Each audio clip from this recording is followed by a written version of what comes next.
Welcome back to the One Man Mosh Pit. It's your guy Dookie here on Dookie Tube, LRS 102. Got my man, the Electric Pirate, Wade England. Not Wes. Wade England. I'm giving that guy so much love, man. Just about accidentally saying his name. So if you guys hear me say Wes, which I'm not going to, I don't think I ever say a lot of the people's names that I'm talking to, unless I ask them a direct question. But if it's just me and you, Yeah, I mean, there's why would I? nobody I else can't you look can over there and be like, ask, "What do you think, pillow?" right? Sometimes it feels like I'm talking to a pillow, not with you, but This is starting off great. I know. I always start out funny. Oh, I had this thing when I left my house to go left here to go get some shit. I was like, "Can I start off the show?" Because I always started off funny. So far, it's not working. I know. I had this whole thing in my head about the Electric Pirate, and I was like, "That's a strip club in New Orleans that he grew up in." I've heard all the jokes. Butt pirate, Yeah. this pirate, that Oh, pirate. I didn't even think about that. Yeah, Butt yeah, pirate. Yeah. yeah. I should have picked that name. I should have been more careful when I picked the name. Nah, I mean, not really. But where did the name come from? So, in '90, probably, well, actually, early 2000s. So I worked for the electric company in my city, and I think early 2000s, I was still in a band called Gear, and I had made a little studio in my basement, and all the software I got was pirated software. Oh, okay. Because I worked in the IT field, had a bunch of buddies that were in the IT field, and we would just be like, man, I'd like to have It's this right software. here. Yeah, It's so easy. I was like, I'd like to have some recording software. And he's Hell like, yeah. hey, man, check this out. Yeah. So, Check out Napster. yeah, so I built the studio on pirated software. I worked for the electric company, and I called it Electric Pirate Studios. Okay. And then that the Electric Pirate thing kind of stuck. And then when I started DJing some, my DJ name was the Electric Pirate. And then it just, when Crash Devils came together, it just kind of, everybody had nicknames except me. So they were like, well, what about Electric Pirate? I'm like, yeah, cool. Yeah, just keep it. Yeah. It works. I just figured, electric guitar. No. Looked like one of the kids from the Goonies.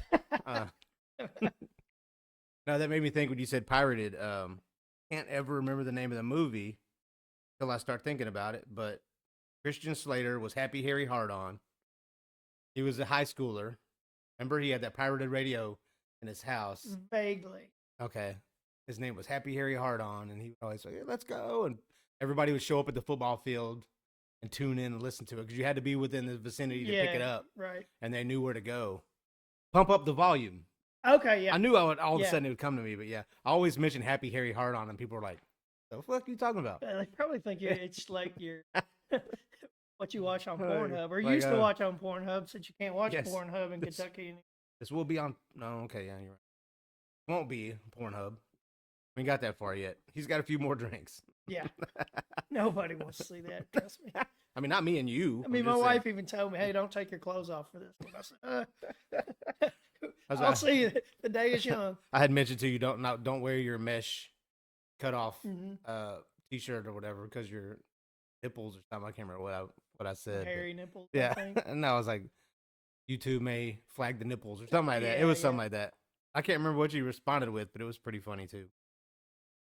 Yeah, so that intro sucked. So the Electric Pirate, for those who don't know, is in multiple bands that I know of. Trash Devils, Mercury Boulevard. Is that it? I know you've been in so many over the years. Yeah, I kind of got this other little thing that Nate and I are working on, like being a rhythm section for a deal. Okay, Not sure if I'm supposed to talk about that yet. Yeah. But, yeah. Dookie, these are the Dookie files, not the Epstein files. So yeah. Well, I mean, it's not like it'll leak. Not like those are going to come out anytime soon. Right. That's what they're trying to hide. That's why we're fucking with Iran right now, right? Right. I don't know a lot about that, so I'm just gonna stay away from that subject. I just see here and there. Thing. Yeah, I won't care until I can see right now. Man, I used to like Wade, and then I watched that damn podcast. Yeah, right. Yeah. What was I gonna? Oh, I was talking to somebody the other day about the Blue Oval facility in Glendale. For those watching, central-ish, barely south central-ish Kentucky. What is Glendale? About 45 minutes south of E-Town or Louisville. So yeah. Yeah. So and probably 25, 30 minutes from Fort Knox ish, Yeah, I maybe. would say that. So yeah, so I was telling somebody the other day, I was like, what are one because it's a South Korean facility. It's called Blue Oval SK, meaning Blue Oval South Korea. It's the South Korea division of it. So I'm like, these people done came over here and built a big target from space so we can get bombed. You know what I'm saying? Yeah, It's but scary, it's but I'm South just like, Korea, damn. not North. I know, but I'm just saying, maybe they got some You money never and they were know. like, Maybe they're really hey, North Korean instead of South see? See? Homeland Security needs shit. Now I'm gonna get flagged. I shouldn't have said that. Let's not talk about this. Lies, it's all lies. It's all- China, it's lies. I mean, look, I ain't gonna lie. I'd rather almost get, and I hate this. I don't want it to be nuclear war. But damn, if a bomb did hit the United States, hopefully it's not a nuke. But I'd almost rather. I don't want to say chemical. I don't want to say disease either. But I'd almost rather just be a bomb and be over with. You know what I'm Yeah. saying? Rather than this COVID shit, if that really was a, if that Well, really was the here's thing. the thing: we live in South Central Kentucky. I don't feel like. Yeah. I mean, yeah, Fort The Knox, heartland, baby. yeah, but you know, there's way too many people with way too many guns here. So Oh, I yeah. don't really think That's what I've we're always a said, target. Or I hope that anyways. That's what I tell myself Yeah. every morning while I'm brushing my teeth. And Yeah. freaking the Yeah, fuck you're out like, over what's bring going it. on in the world. You brushing your teeth. You got like a toothbrush on the end of your pistol, just in case. Now that's one thing I've always said. I'm like, bro, if they don't want to come over here, because I don't think that would end. that's why I think like Red Dawn. Where did they hit in Red Dawn? Michigan? Where was it at? I can't remember the little town they were in. It was somewhere north. Because it was close to Canada or some shit. But it I was feel somewhere. like, It was a mountainous. Wasn't Yeah, it? yeah, yeah. From what I remember in the Yeah. movie. Yeah, you're right. Was it near the Rockies, maybe? Well, I think it was like out west. Yeah. But the either northern way, border. they knew not to be towards the south Nah. between Texas and Alabama and Mhm. and in the central region all the way up. Yeah, don't Yeah. fucking do nothing there. Because we got more guns than Bobby what's- John and all his crew, they Yeah. loaded up. So Yeah. you don't mess with anybody that has two first names, Oh no. and they Hell call no. them by that all the time. Yeah, Ricky Bobby, none of Yeah, them. none of that. None of that. If you see a NASCAR track in the state, don't Yeah, don't yeah. That's not the don't. place you want to be. You start parachuting, you better be like, oh shit. you better hope that thing don't come this way. Yeah, it's weird how sometimes I think about shit like that. It's hard not to. And at my age now, I'm kind of like, bitch, bring it. But when you're younger, you don't have a gun. You know what I'm saying? You're just kind of like, I know my dad's got shotguns, but I don't really. I'm not a bitch bring it kind of dude, man. Because I'm at an age where I only got so many good years left, and I don't want to spend them fighting. I'm just saying if it was a to war. happen. Well, If it yeah, was to yeah, happen, you know. you're going to protect your family regardless. Right. Neighbors, maybe not so much. It depends on where you live. So, for those who don't know, Wade also does this thing called Wade Wednesdays. I'm going to bring this up at the restaurant that we usually hype up on LRS, AJ's Place, a restaurant. What is the real name of that? AJ's. I don't know what the original AJ stood for, but when Alex took it Barn over, Grill. it's Alex and Jovi's. Jovi's Yeah. daughter's. I just meant like AJ's Place Restaurant Bar and Grill. There's like a big ass long. I you know think what the I'm saying? sign It's above like the stage says AJ's Place restaurant. Bar Grill. Okay, Bar and yeah. Grill. But I always remember seeing. But everybody in Glasgow. Everybody AJ's knows it. Yeah. Place, Just yeah. going to AJ's tonight. Yeah. Ricky Bobby, get your gun. We're going. Yeah. Come on, by God, let's go. But no, they started that. Like I know Alex has always been big into the food pantry Mhm. thing, but now they still have the food pantry, but Wade goes and cooks meals. Tell us about it a little bit. So it started out. I think we started it back in August, maybe. And at first, it was just an idea where she had that she just wanted something different on Wednesdays. So she was like, "Can you cook?" And Nate was like, "He cook? Yeah, he can cook." I was like, "Yeah, I can cook." So she just was like, "Well, you plan what you want to do, and we'll figure it out." And it started out as like a $10 a plate thing. Like you could come there, and for $10 you could get whatever the special was. And then when the whole government shutdown happened and the SNAP benefits got cut off, she came to me and she's like, "What do you think about the month of November doing kind of like a soup kitchen, just Yeah. because the holidays were coming up, Yeah. people were struggling. I was like, I'm totally down with that idea. So Hell we yeah. did soup. The way it worked, you could pay if you want. You could pay it forward. You could pay for somebody else's, or you could pay nothing. Yeah. Didn't really matter to us. Pay what you can. Yeah. And it was just, and we kind of started advertising it as that. Hey, if you need a hot meal, we got you. Yeah. And any donations that we get, we use towards the next week's ingredients or towards the food pantry. And right now, like it was so popular that first month, I kind of approached Alex. I was like, why don't we keep this going through the end of the year? Christmas coming up, all Yeah. that. And we did. And it was wildly successful. And so I was just like, hey, I know it's your place, but if Yeah. you want to keep this thing going and just make it Wade's Wednesdays free from here on out, just donation only, then I'm cool with that. I Hell don't yeah. mind donating my the way I looked at it is I can donate my time to help somebody else, and I enjoy cooking anyways. Yeah. So it was kind of like a win-win. But it's been successful. I mean, we've got food pantry stays full.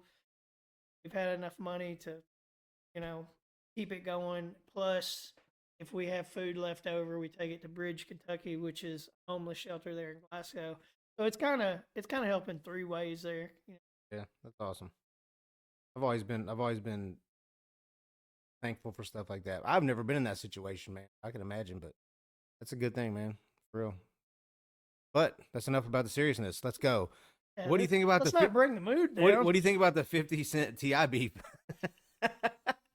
man? That's a serious question because then it's getting comical. I wouldn't want to mess with 50 Cent because that's what I was gonna say. He'll roast your ass. He ain't trying to fight. Well, 50 Cent, He would whoop somebody. He's one of the people that when he says something, I believe that shit. You Mhm. know. That being Yeah. said, I feel like T.I. probably stands on business pretty hard too. Yeah, But yeah. I kind of take a man who's been shot like 9 times, once Yeah. in the jaw, a little bit more Yeah. serious than Yeah. actor, rapper. What's he got slash- to? Yeah. But now Well, that being said, and not hating on 50 at all. Yeah. If I had to pick whose rap, whose style, and whose songs I like better, I'm picking. Just Yeah. because I'm more, and that's really hard for me to say because I'm very much an East Coast rap guy. You're from the South, though. But You no, got to rep Atlanta. my favorite. Listen, my favorite shit comes from New York. Okay. That being said, I just like T.I.'s flow and his voice better than Yeah. 50. I got 50 you. to me has that laziness about when he talks. Yeah. Not that it's I got you. bad. Yeah, 50, yeah. please don't Yeah. come looking for me. Don't make a documentary about me. Here's his address. Yeah. So I don't know, man. But like, I feel like in a real fight, 50's whooping T.I.'s ass. Without a doubt. Yeah. And his little kid and Yeah, King, all whatever day. his son's name is. Yeah. I watched a little bit of that. What was it? T.I. and Tiny's house or whatever they called it. The VH1, MTV, I whatever think it it was was on. Yeah, it was VH1, something like maybe. that. But I remember watching that and look, man, I don't talk about a lot of people's looks, man, but that little kid is not the most attractive kid. Not that I judge kids by their looks, but I'm just Right. saying this little 50 is gonna roast this little ugly kid. Yeah. I hate to say it, but I'm like, damn. Well, it was 50 that basically ruined Ja Rule's career. Didn't they get into a beef and 50 just like I don't know, man, because DMX was going at Ja Rule before he passed. He was Yeah. going at. He's I don't- always been. I think maybe both. Yeah, I don't remember yeah, because I never really liked Ja Rule anyway. yeah. He was more of that guest appearance rapper. I mean, I feel like the best thing he ever did was the song with Jay-Z, "Can I Get a?" Oh yeah. Yeah. Yeah. I mean, and that was just because he was on the track with Jay-Z. Yeah. Like Yeah. Ja Rule by Yeah. himself. Yeah. I just What's he? Yeah. And for to hear Ja Rule always say "Murder Inc." and all that shit. R.I.P. Irv Gotti. But yeah, I would always be like, what? And then now that you listen to what's that song with him and Ashanti? Can't think of the name of the song of it. I'm like, was he talking about a female or was he talking about every little thing we did. Was that he did No. one with Ashanti and he did one with Jennifer Lopez too. Oh, the one with Jennifer Lopez. Oh shit, that's one of my sister's favorite jams. What's my motherfucker? I'll tell you not to get sidetracked by by things flying by. All right, what's love? Yeah, with that Ja was the Rule, one with Fat J Lo, Joe. right? No, the Or one was- with J-Lo is I'm Real. Okay. So the What's Love was. I mean, he's got like some hits. Yeah, but he's I'm- always on I'm- the track with I'm somebody trying else. not to make it play. Okay, What's Love was Ja Rule. It was actually a Fat Joe. It Oh was Ja yeah. Rule and Ashanti. Yeah. Always on Time was him and Ashanti. Yeah, yeah. Put It On Me was with Vita. I don't know. That was probably his. Something. I feel like that was his top track. Yeah. Without But bro, somebody 1, 2, that 3, was 4, 5, recognizable. 6, 7. They've got Can I Get Her with Jay-Z like 7th on his list of top Really? songs. Between Me and You. Hey, Chris Brown. Oh. Try not to. YouTube's definitely going. Why is it not showing who's with? Apple Music takes a minute to scroll and like show who it was. Okay, featuring Christina Milian. That's right. All I could see was the Chris. I was like, he ain't doing no song with Chris Brown. There ain't no way. Now, I never been a big Ja Rule. Yeah. Honestly, Like I said it was more of the. to me, he looked like a great value Tupac. Yeah. He always had. He always the wore little, the bandana, I'm no just like, shirt. Yeah. yeah, come on, man. Yeah. Yep. That's where. If you ordered a Tupac album off Temu, they'd probably send you. I feel like. Yeah. If you went to Columbia House and bought the Tupac album, you got 15 Ja Rule singles for free.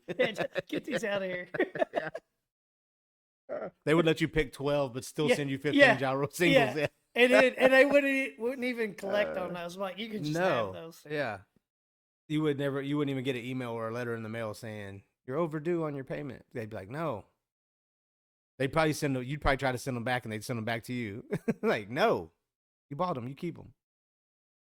But yeah, so the 50 Cent, who did he have beef with before? He had beef. Oh, well, yeah, it was Diddy. He was all over Diddy. Yeah. Funny. But man, he's just funny with it though. T.I.'s getting pissed, and his son King's getting pissed because he's bringing their wife into it. Yeah. Tiny, and she was with SWV. Who was she with back in the day? Was it SWV? Who sings that song? Weak. Yeah, that is SWV. I think she was in SWV. Yeah. But either way, you know way too much. Well, no, because I've been looking into it here lately. They've already got like 2 diss tracks on each other now. Because he did 50 just did the new Power Origin, the Power show that he produces on Showtime? Stars. I think it's on Stars. He rewrote a new intro song for Power Origin. I don't know who they're. Because they had the son. Are you familiar with it? Power, the show Power. I've heard of it, but I'm not much of a TV guy. Series. Okay, I got like you. series. I watch movies, but like Okay. I don't have the patience to sit down and watch series. Yeah. Plus, when I watch something, I need closure. And so if I start for each episode. Yeah, for example, I started The Sopranos, and luckily I started it after it was over. So you could binge it. I binged the shit out of it because I'm like, man, I need to know what happens next. And then you saw the ending. Yeah, and you I don't was know. like, what? I watched all this shit for that. Come on, man. They say that's one of the top 3 all-time series, but the top like the you worst got ending screwed ever. at the end. Yeah, You're like what the hell? But I kind of I don't want to say I like it because I don't like it because you want to know what happens, but. It's just the ending scene where they're all coming in the diner and you're like, ding, and they're showing people looking over their shoulders like, is this the FBI? Is he about to get killed? Yeah. His whole family about to get killed? It's like, damn. Well, then they said though, like when it just went black, that was because somebody popped him. Somebody popped him, yeah. But I also think that it left it open to where if they want to have like a spinoff of it with like his kids or something. You know, like his. Yeah. Well, were both his kids at the restaurant? Yeah. So like his he got killed. Say he got killed in front of his kids, and they took over his empire and started looking for the people that killed him or something. And it wouldn't be AJ; it would be Meadow. I think Meadow would be the. Oh yeah, for sure. Because AJ was a little bitch sometimes. Yeah. They actually had a podcast. Rob Eiler and Jamie Lynn Sigler called "Not Today, Pal." I don't know if you heard of it or not. Nah. It's with Tom Segura's "Your Mama's House," the YMH. Yeah. They did. Probably 150, 100, probably 200 episodes. Wow. It was pretty cool. It was only probably like a 25-minute show. And Robert Eiler, AJ, who played AJ, was like the host. And Meadow, Jamie Lynn Sigler, they were always sitting at like a bench They had it set up like New York style. It was pretty cool. They had like Yeah. a brick wall behind them. It was pretty cool. And they would always talk about. They would have guests on. And of course, the guests would always be like, "I want to know about Sopranos." I'm like, Yeah. "No," That's not because what this is about. Robert Eiler, who played AJ, never watched a single episode. So people Really? always ask me. He goes, "I never watched it. Hmm. I didn't care." He goes, "I lived it." And I'm I just can like, "That's see pretty that cool." though. Like I don't really listen to bands music. Yeah, Like yeah. I mean, like when it first comes out, or when we first finish a record, Oh yeah, you get tired or of like editing it if and all we're that. like right now we're getting ready to release one in May, and so I'm kind of in the mixing process. Yeah. So I'll make some mixes while I'm in the car. I'm like, Yeah, yeah, yeah. but it's more of So by like the time it comes out, you're sick and tired of it. You're oh like, I yeah. don't know. Well, by the time this record comes out, because we're playing, I mean, with the exception of probably 4 songs, maybe 5 that are on this album, we've already been playing them live. Yeah. And so I'm just like, I mean, you still like them because they're like your children, But it's just like when you play, like we have to play "Fuck Truck" every time we play, and I like the song. It's funny, but like Dean and I both talked about the other day. We're like, man, we've got all these like serious songs that we tried to write that, like, man, we were stoked about these, and we make one parody song. Hey, can y'all play that song? Do about it Fuck again, yeah. Truck? And I'm just like, come on. It is But funny. I guess it's better to be known something. Yeah, sure. Negative publicity, still publicity. What he talked about. But yeah, that is fun, and the way Dean goes into it is hilarious too. Yeah. The way Well, he portrays it. When we played that show at the end, and actually we recorded it with like one of those little Zoom, and we released it as an album. And at first, when I listened to it, I was like, man, I'm not putting this out, dude. This sound quality is shit. Yeah. And he's just like, but just give it a chance. Maybe Yeah. you can tweak it a little bit. And then the more I listened to it, I was like, you know what? We caught a moment. We'll go ahead and put it out. So after that, then he officially labeled us Nashville recording artists. Oh shit. So now it's kind of one of those like, shut up, we're Nashville recording artists. Listen Leave to us this alone. song. Yeah. What I'm sitting here trying to think. Out of the 3 of you, who would have the fuck truck?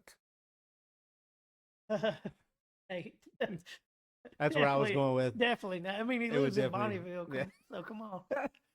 I was leaning more Or towards Nate. Mumfordville, I guess. I just wanted you to technically. say it. Yeah, Mumfordville. Yeah, definitely. Oh, Sparky on the drums. Well, I That's mean, too his funny. son. I think the truck that's on the single cover. That's That's that his was I was son's gonna truck, ask. so- Oh my god. So he's guilt by association, I guess, on that. Does it have the lights around the tires? Oh, yeah. But look, that's their thing. That's it. I was gonna say that everything always comes full circle back around. I mean, in the '90s, I was in high school. I'm pretty sure that's when everybody was driving the lowrider yeah, Nissans. with the but they skateboards. But yeah. they still had Skateboarded the lights underneath it Yeah, and stuff. yeah. So it's not like do it's a they- new thing. Yeah, what do they call that? They call that damn, with the lights underneath. Damn, they call it something like a light kit or something. I can't remember what don't they know. call it. They called it something, but I was like, damn, I that's never annoying. had that.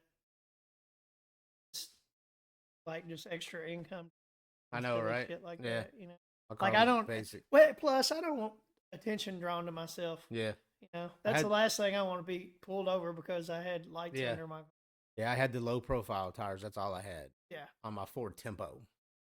I had an '88 Nissan 4-door. It was so, Yeah. and it Was it had red? like no, it was Oh, okay. it was silver, Okay. and it had like remember the graphics, like the stick-on graphics Oh you yeah. do back in the, Yeah. had those on it, Oh shit. and of course I had a Pioneer Super 2 and the 2.9 amp, and like I had like the poor man's night. I couldn't bump, but it sounded good. 6x9s were good inside the car. Yeah, it sounded really good inside. You just couldn't hear it outside. And Yeah. I had a House of Pain sticker on the bumper Oh hell because yeah. when you bought the House of Pain CD back in the Oh, day, yeah. it came with a sticker. jumped around, huh? Oh man, I did so much jumping in the '90s. I had the I don't even know what they were. There were I had 212s in a box in the back. I had no room in my trunk. Can't remember Yeah, what they but were. that shit sounded. I had a Pioneer amp. Well, it didn't because the stupid I had that trunk that wasn't tight, so Oh, like, so you were it'd be Ricky rattling. Rattle I'm trunks. like, damn. That's yes. what we always called it, Ricky Rattle. Rattle But trunks. see, it didn't start off that way. I think something tore loose while it was Yeah. in there. But it was weird because I found out a way put the box in there to where the trunk barely closed and it stopped the rattle. So you know what I'm saying? It was pushing against the box as it barely clicked, and it stopped the rattle. But because it had it wasn't like a bike rack or a ski rack, but it was something. It had like things on the back of it, the half little. It's like a luggage rack. Is what but they call them. You could tie your luggage. but it onto wasn't. or something. No, I don't know how you. I mean, you tie might it to tie it. like a little bitty suitcase. Yeah, About it. like my Hello Kitty suitcase. Yeah, going to Mama's house. But no, I even tried to take that off, and it was so weathered of a car. It looked like it was still there. I was like, well, that looks stupid. I might as well just leave it. I think that's what was rattling. Now that I think about it, but either way, mine got totaled in a. So we have a theater in Glasgow. Theater. They called it the cinema 123 or whatever. It had 3 movie theaters. Yeah. But everybody just called it the cinema. Yeah. And it had like snowed or iced earlier that week, and everything was done. But we went to see this movie, and I parked. And this dude, like, we were walking out, and this dude was like parked in front of me, and he went back up, and he was nice. So he like just hammered on it, and then when it caught, he just like destroyed. It was a sad What a day. dick. Sad day. Yeah. Geared up a little bit. Mine just had a piston slide through the engine. Yeah. Going up a hill in Flaherty. So before Hardin County was wet, you had to go to Meade County. Lived on a certain side of Hardin County, you had to go west to Meade County. Right across the line, Hardin-Meade County line, Flaherty, right there was Shorty's and Barry's. Pick one liquor store right across the street from each other. I was going up that hill right there towards Otter Creek Tavern. You know where Otter Creek Tavern is? Yep. Yeah. Right there. So it's almost Vine Grove-ish, but it's still considered Flaherty. My mom and dad live in the heart of Flaherty, but they have a Vine Grove address, which is weird. But going up that hill, all of a sudden I heard ching, ching, ching, ching, like something just fell, and I was like, the hell? And everything went out of my car, and I started going back down the hill. Oh, no. Luckily, it was about 1:30 in the morning, and nobody was coming, so I had to, like, whip it. I waited for the driveway for Barry's and saw it and whipped it in there because I had no control over nothing. Right. And had to hit the emergency brake real quick. I was like, what the hell? Oh, it was scary. And I got out. I could smell oil, antifreeze, something. I was like, what the hell? And, dude, this was flip phone days. Luckily, there were cell phones. Yeah. I would have had to walk to the gas station up the hill to call my parents, but luckily I had the flip phone. I was like, I hope I have charge. Look, had like, or no, signal. Because I had like, that's when the cell phones had like 3 bars. If you had one, you were good. But if it was not showing one, it would say, I probably didn't have a cell phone. Yeah, this was 2000. Yeah, this was definitely didn't have a cell phone. It would have been 90, probably like 90. Damn. Yeah, so those cell phones were like this big. No, you had to be rich to have a cell phone back then. Mom, bag I'm in my phones. car. They called them bag phones. Yeah, bag phones. Yeah. Only drug dealers had those. Mm-hmm. Those and beepers. Yes. Beep, beep, beep, beep. Damn. Then you had to find I had a beeper once, but. I had one, but it was for work purposes and not drug dealing. No. I had one for looks. It wasn't even like. I want to say. It was like a toy one? No. The one where you pushed it and it made the noise. Oh, I got to take this. You kind of, yeah. Like, you're in high school. You're like, principal, can I use the phone real quick? No. No, it was a Motorola, I think, the brand. But, like, only like 3 people knew it. So it was never, I don't think it ever. In the spot, if somebody calls you, you still had to find a phone to call. Yeah. Wait till I get home. And then they'd be like, 911. I'm like, well, you got to wait. Bitch, I'm like 15 minutes from home. Yeah. Like, beep, beep, beep, 911. Like, shut up. 10 minutes from home. Damn, you just think back. You're like, what the hell did we do back in them days, man? Because you're so attached. Like, because look, you got all kinds of information on this shit. You know what I'm saying? It's crazy. I think, like, I like the whole phone thing and having that information at the tip of your fingers. Yeah. There was something to be said about, like, just having to figure shit out on your own. Yeah. And then plus just like being disconnected, you know. Yeah. I remember when I was a kid in like middle school, we lived out in the country, and like me and about 3 of my buddies had like 10-speed bikes. Yeah. And we would go camping overnight and ride like Yeah. bicycles back on country roads. Yeah. Like at 2 a.m. Yeah. And my mom didn't know where we was. Yeah. Man, I would lose my mind Yeah. if I didn't know where. I mean, I got Exactly. 360 on everybody I know Yeah, right now. right. You know. Right. That's what I always tell people our age nowadays, because we're not too far apart in age, I don't feel like. But I'm just like, damn, my parents like, and I lived in Alaska. We'd be out riding our bikes, and like, trust me, I'd be like, oh, bear. We just try to Yeah. hightail it. Like, we never got chased, thank God. But shit, moose, wild boar, there were all kinds of shit. But I was telling somebody was like, man, these kids nowadays. I'm like, well, you know who created these kids nowadays? It's us. Oh yeah, exactly. Because we're kind of like, damn, my parents used to let me do that. Yeah. Like, it's not that they didn't care, because I remember my mom would be like, be home by 1:45. And I'm like, okay. Or no, I remember one time my mom, we were in Fort Polk, Louisiana. You're familiar with Louisiana. We'll get to that in a second. But I always remember I was out on my bike, and my mom was like, be home 9:15 or whatever it was. Yeah. Because it used to be street lights, but during the summer, she'd be Yeah. like, Right. 9:15, you better be in the house, right? And I was always a little early. I'm like, all right, guys, I got to start heading home, because you had to drive, you had to ride all the way across post. Yeah. You never knew. So I got home at like, she said 9:15. I pulled up in the driveway, locked my bike up or took around the back, whatever. And it was 9:20. I was like, oh, I got 5 more minutes, because I didn't realize time was in a quarter, because a quarter's 25. Yeah, you thought it was like. Bro, my mom was about to beat my ass. I was like, I'm early. I'm 5 minutes early. She goes, you're 5 minutes late. And I was like, what? She goes, do you not know how to tell time? I was like, what? So then I started thinking, oh, yeah, it's 15, 30. 40. Yeah. Oh, shit. I was like, my mom, it's only 5 minutes. And she goes, I just love that you thought you were 5 minutes early. And I was like, I love that you're mad, because I'm only 5 minutes late. I'm like, damn. But like I said, that was Fort Polk. There wasn't a lot to worry about. But shit, in Alaska, Same where I Telling you. grew up. It was like. Yeah, where'd you grow up at?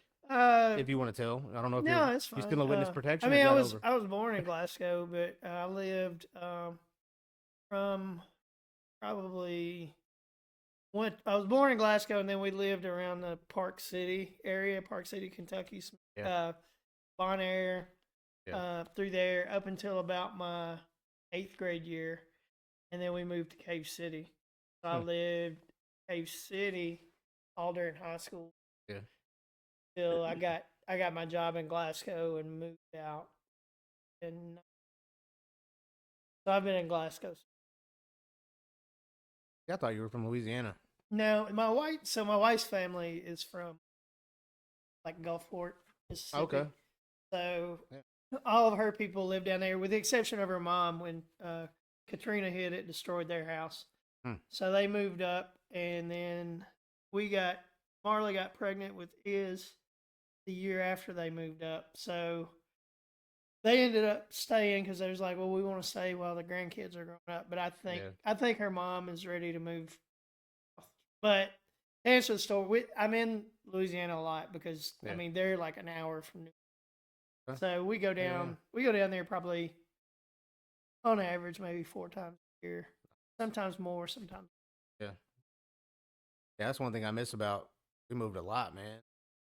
I lived in El Paso for 2 weeks. Alaska, Germany. Yeah, see, my wife lived in Germany. Yeah. Her dad was Air Force. Yeah. So she moved a lot. I was born in Germany. A lot of people don't know that. They almost didn't let me get back on the flight to come back. He's got to serve in the military. You know, like, my dad was like, no, he don't. It was so funny. I was like, damn, I can imagine that. Yeah. Whew. But I learned a little bit of German. So how old were you when you? It was. We left. I think we left Alaska in '89. It was like 90 to 94, maybe. My sister graduated in '93. She graduated over there. That's the only reason I'm trying to put it together. So we're 3 years apart. So I was a sophomore. Oh, okay. So 15, 16 maybe. So then you remember it well. No, I was like 13, 14. 15. When Dad moved back here, he retired Fort Knox, bought a place in Flaherty. So I had to go to Meade County High School my last 2 years. And I was 17. That was culture shock. Yes. Oh yeah. The Meade County kids were like, because if I would have went to like North Hardin or somewhere in Radcliffe, somewhere around Fort Knox, they understood what a new kid was. Meade County were like, yeah, what's a new kid? What do you mean a new kid? There's no such thing as all these kids grew up from preschool to graduating together.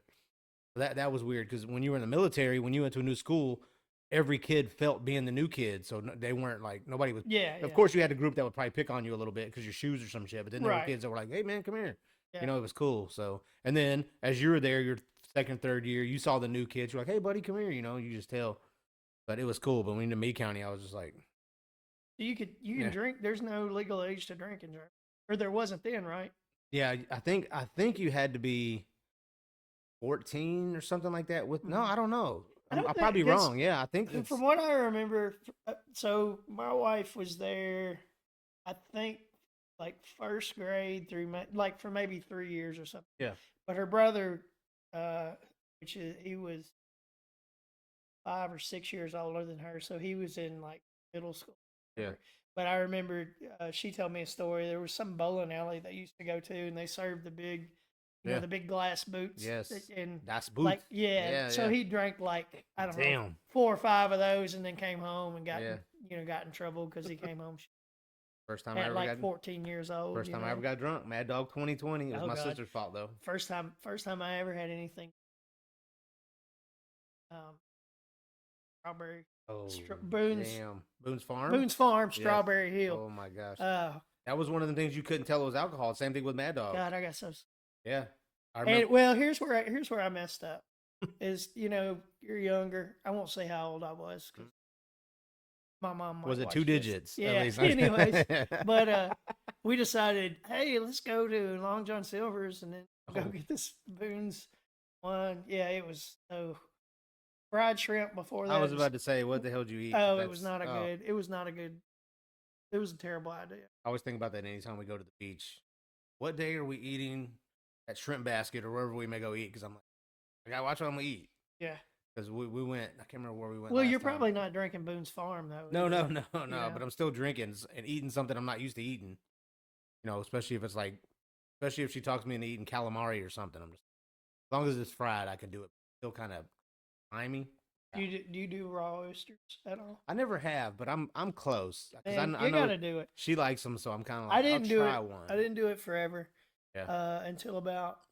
More the smell too for me. Well, I never was an oyster fan, anyways. Now, when I was a kid, I remember my mom making like oyster stew. She called it. Basically, you'd buy canned oysters, and I asked her the other day about it, and she was telling me that my grandpa on my dad's side was the one who always wanted to make it, and he would tell her exactly how to make it. Don't get it too hot. Don't let it boil. Just get it to where it's just about to boil, and then take it off. Damn. Okay. But it was like milk, butter, and these oysters, and maybe salt and pepper. Okay. And I remember eating that when I was a kid a lot. And did you eat it with oyster crackers or something like that? Because I feel like I need some crackers. Man, we or were something. poor. We didn't have.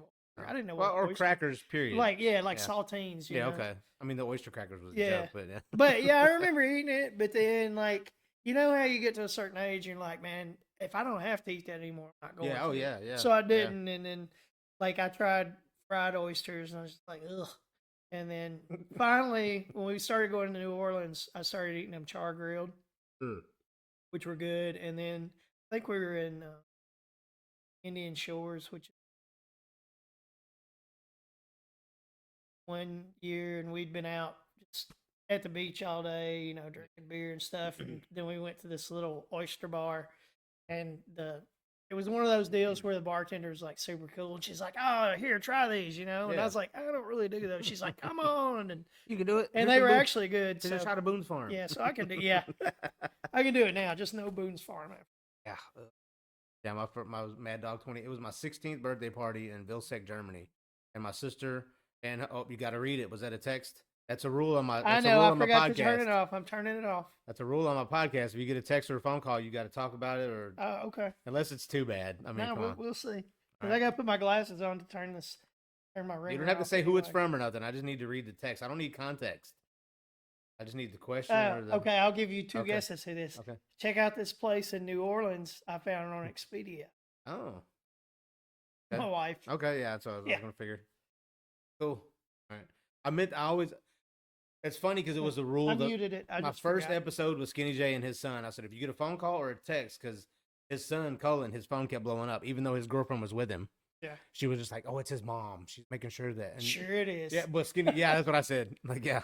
That's I love those memes that say, "Why's my girl getting a text from AT&T community support saying you up?" It's like what at 3 a.m.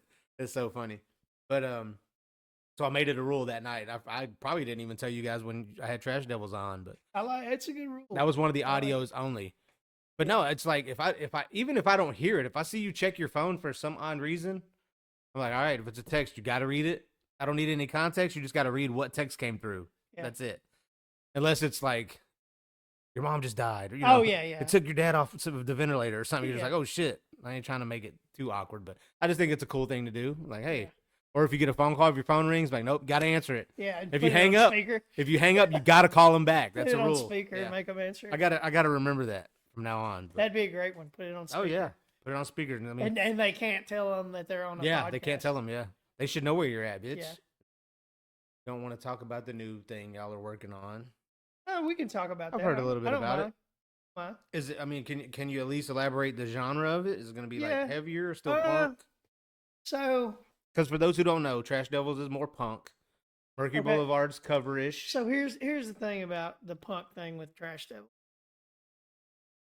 So a lot of the songs are punk, and when Dean and I first, of course, it evolved. It was originally Mongo, and Yes. Mongo was a little more rough around the edges. So you were in that band too? Yeah. Okay, I didn't know. that. Basically, we replaced. We switched drummers. Nate came into the band, and we just kind of talked because I thought it was. Dean and I both thought it was unfair. Keep calling it Mongo with Nate in the band because he brought a different vibe to it. Yeah. Some different songs. So it was just you and Dean and another drummer, right. So it's still a three-piece. It's always been okay, it's always I been a got you. 3-piece. Okay. And plus our other drummer came up with the name. Oh. And the whole Mongo thing, the longer it went on, the more we realized like there's a ton of bands named Mongo. And we named it after skateboard term, Yeah. kicking Mongo. But everybody thought it was like dude from Blazing Saddles. I was just like, man, I don't want to be. Not that I don't love that movie. I've It's a heard this. great movie. Did y'all tell me this when you were when I had Possibly, y'all on? Okay, yeah. I remember now. That vaguely. and it's kind of a derogatory term for people with back in the day. So we were just like, you know what? Let's I do just remember get rid this of that. now. I do So then we remember this. changed it to Trash Devil. So basically, we always have kind of considered it punk, but our definition of punk, and when you go to a punk rock show, like a lot of the punk rock shows we play, we don't sound anything like the other bands because they're more like thrash and hardcore type stuff. Yeah. We're more of pop punk, like because a lot of our influences, Dean and Nate both are huge Blink fans. We all love Green Day. I'm a huge Social D fan. I like the California punk, Social D, Bad Religion, Pennywise, that kind of stuff. So I guess the long answer I'm trying to give you, it's more, to me, it sounds just like straight up rock and roll. Yeah. Which like a lot of the newer punk bands, like to me, Social D sounds like a rock and roll. Yeah. They don't sound like a punk band. Yeah. They sound like a rock band that has been influenced by punk and. Yeah. So I think this new one, there's about there's 4 or 5 songs. A lot of the songs that were on the previous albums kind of came from the Mongo stuff that Dean and I had already wrote together. But this album is the first one so far that actually Nate has wrote some songs. I've wrote some songs. Dean's wrote some songs. It's actually got 5 tunes that are the 3 of us writing together instead of one of us just bringing stuff. So I would consider it more straight up, just kind of scum rock, I guess. Okay. Like kind of like AC/DC, but without the schoolboy outfit. If that makes sense. Damn it, I'm out. I'm out. I mean, I guess I could put one on, but whatever. I don't think anybody wants to see that. So no nipples. Don't have the so nipples. It's got some influences from some 90s punk, some regular just rock and roll. Just 3 chords and the truth. Yeah. And we Sounds like the first single. Hey. No, it's not. It's I don't know. The funny thing is, like this past Friday, we got in and we've got like one song to finish vocals on, and then I have like one guitar solo I got to finish, and then we have to mix it, and we're basically done. Besides the artwork for the album, but it was funny because we were we were recording Friday night, and Dean was doing vocals, and I was just like, "Man, what's a song about, dude?" He's like, and it just as serious as he could be. He looked at me, and I was like, "You're serious, Yeah, aren't you?" yeah. He's like, "Yeah." He's like, "There's like 4 songs on this album that are basically a pick." I'm like, Damn. "Well, good job, sir, because they're well written." I would have never guessed they were about your dick. I thought it was like a love story or some Now shit. you know. Yeah. So it's featuring Too Short. Yeah. Yeah. Mini Me's on one of them. Yeah. No. No, I think Oh, it's gonna shit. be cool, man. I think people will dig it. I dig it. Yeah. I'm probably out of the ones we've done so far, I'm most proud of this one, just because of the process that we went through and the fact like this one, I kind of try to make it a point with Dean because he always wants to be like uberly prepared, just so overly prepared for Yeah. everything, and I'm like, that's cool. I said, but how about we just get in here and just fuck off and Yep. see if we come up with something. And we did. Like 4 of the songs on there were wrote on the spot and recorded the same day. Hell yeah. I dig But it. it came from somewhere, right? Like you guys already had like this. Maybe you've already had this vision about this is what I want to do with the guitar. And then maybe Nate was like, "Hey, maybe that'll mix with this." And then Nate was probably like, "I've been thinking this." And then Yeah, maybe throw a the lot of lyrics them together come, later. a lot of them come out like that. But then a lot of them, like there was one like one of the songs, "Burning Rubber," which Yeah. we actually played that twice now live. But like that one just came out, I think the day before. I was just in my studio goofing around with the guitar and came up with this very simple thing, but it was pretty rocking. And I didn't look at it. I know. No, I'm saying even if it, because no, my Snapchat just hit a minute ago, and I'm like, I Yeah. can't do a Snapchat. Yeah. I'm like, I don't know what that's about. But That's right. no, I didn't look at it. we but like the next day, I think I just came in and I was like, hey, here's something I came up with. Yeah. And Nate just came up with cool drum part and Dean played Hell yeah. bass and all the stuff basically, with the exception of one song on this album, which Nate came up with the idea for the vocals and already had an idea. But for the most part, we all 3 come up with the music and then just like, here you go, Dean, just write some. That's cool. That's see while I'm sitting down here drinking beer, thinking about what I'm gonna talk about on my radio show, or what bands I'm gonna play or whatever, or I'm down here playing PlayStation. You're in your studio, just I'm just saying. I think that's amazing. That's one thing I've always I should wished. be in there more actually. Two things I wish I would always have done. I wish I would have learned skateboard, because skateboard. First time I was on a skateboard, I think I was that kid that hit a crack, not realizing the crack would stop you, and woo, boom. That's when I realized I needed elbow guards and a helmet. Yeah. And this was in Fort Polk, so I was probably 10, 11. And I was like, all right, fuck the skateboard. Like, I just left the skateboard wherever it was. But here's the thing about that, though. It's not really ever too late. I always grew up. Shit, yeah, it is for me now. You're crazy. Well, maybe. I'm not getting on a skateboard now. I always grew up loving skateboard culture and just, I like a lot of the bands I like were from the West Coast. A lot of the style I like was from there. Yep. And I always wanted to do it. So finally, I think I learned how to, I skated for the first time, taught myself how to skate at 41. Damn. Yeah. And I about killed myself like there a couple times. But I also realized like, hey, dummy, you need a longboard with softer wheels. That way if you hit gravel, you're not killing yourself. So I didn't even know there was a difference. Oh, a huge I just difference. asked for a skateboard and my mom got one from Walmart or some shit probably. And I'm like, well, and there was your first. That's a big problem. But, I mean, it was probably $9.99. The music thing, like the guitar thing. Yeah. I started. Which was kind of, I don't guess that's late, but to me it was kind of late. But I just kind of did it on a whim because I was always, in high school, I was very artistic. I drew, painted, did stuff like that. And I had always heard that if you're artistic in one way, you can probably play music. Oh, for sure, yeah. And so I was just like, well, we'll see if that works. Yeah, that's how I've always been like I did try to, like I remember my dad he got like a guitar, just a basic country looking guitar, Mm-hmm. and he had the book that would. I remember he would be in there trying to play, and he learned like some Randy Travis, or he didn't sing, but he, you could tell what song he was Yeah. playing. And all of a sudden, I think he did it more for church, like he was trying to learn the guitar for church. Yeah. But then I picked it up maybe in my 20s, because I don't even remember where I got the guitar from. The internet was a thing because I could look it up on the internet. Yeah. I remember this, and I probably did it for like 2 days. This is fucking hard. It's very hard. Like, this is not as easy as people think. Well, people always say, "Man, I wish I could play guitar. I wish I." Yeah. And like I've had people ask me, "And I wish I could play. Or I wish this or that," and I'm just like, "There's not a short." Yeah. I said, "It sucks." Yeah. You know, for the first 2 years, you're gonna be mad just the Yeah. whole time. Yeah. Like, and you're gonna suck, and Yeah. then eventually, hopefully, if you keep practicing enough, you start sucking less.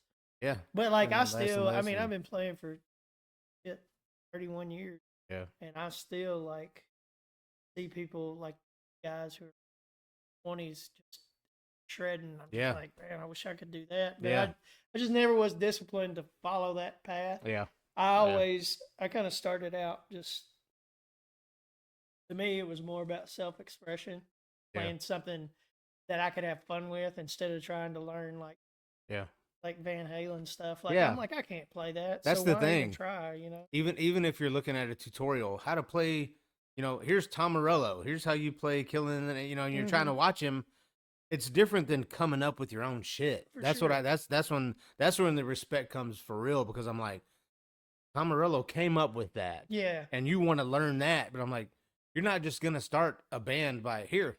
We wrote this song and then start off like Mhm. Killing, because people are gonna be like, oh wait, that's Yeah. But to be musically, because dude, I had a music teacher in elementary school, and I always remember he acted like he never gave a fuck, and he had a real long pinky nail, which I never knew what it was. Oh, yeah. This was in the 80s. Oh, So of course it was in the 80s. as I'm older, I figured out what it was.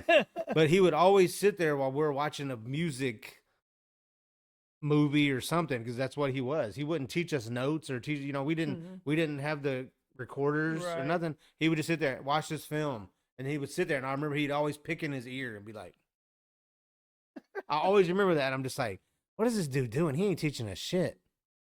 So I think that's when I was kind of like, music is fucking boring. Which I loved music. I love cassettes. I love CD. I love listening to bands, rap, and all that shit. But dude, just the music aspect, I was like, no. But then I told you the story. I learned how when I was tone deaf from Rock Band, Yeah. because the drums, and then I'm like, I have to use my feet too? I'm like, hell no. Like, Yeah. So I was like, let me try the guitar. But that's a whole different animal, too. Oh yeah, you for know? sure. It's easy. Rock Band is easy until you get to a certain level. Then you're like, well, I got to hit this button way down here too. Like, what? But the thing about Rock Band, too, It's like a lot of crazy. people, when that first came out, was like, man, I bet you're really good at Rock Band. I was like, I hate that No, shit. yeah, that's what I was Because it's saying. nothing like playing a guitar. No, yeah. There's nothing that's similar to Somebody it. came out with one that had a legit guitar though. Yeah. Xbox maybe? I can't remember what it was, but there was a game that had legit strings. And I was like, no, I'm gonna stick with the buttons. So I'm kind of on the fence with that because I feel like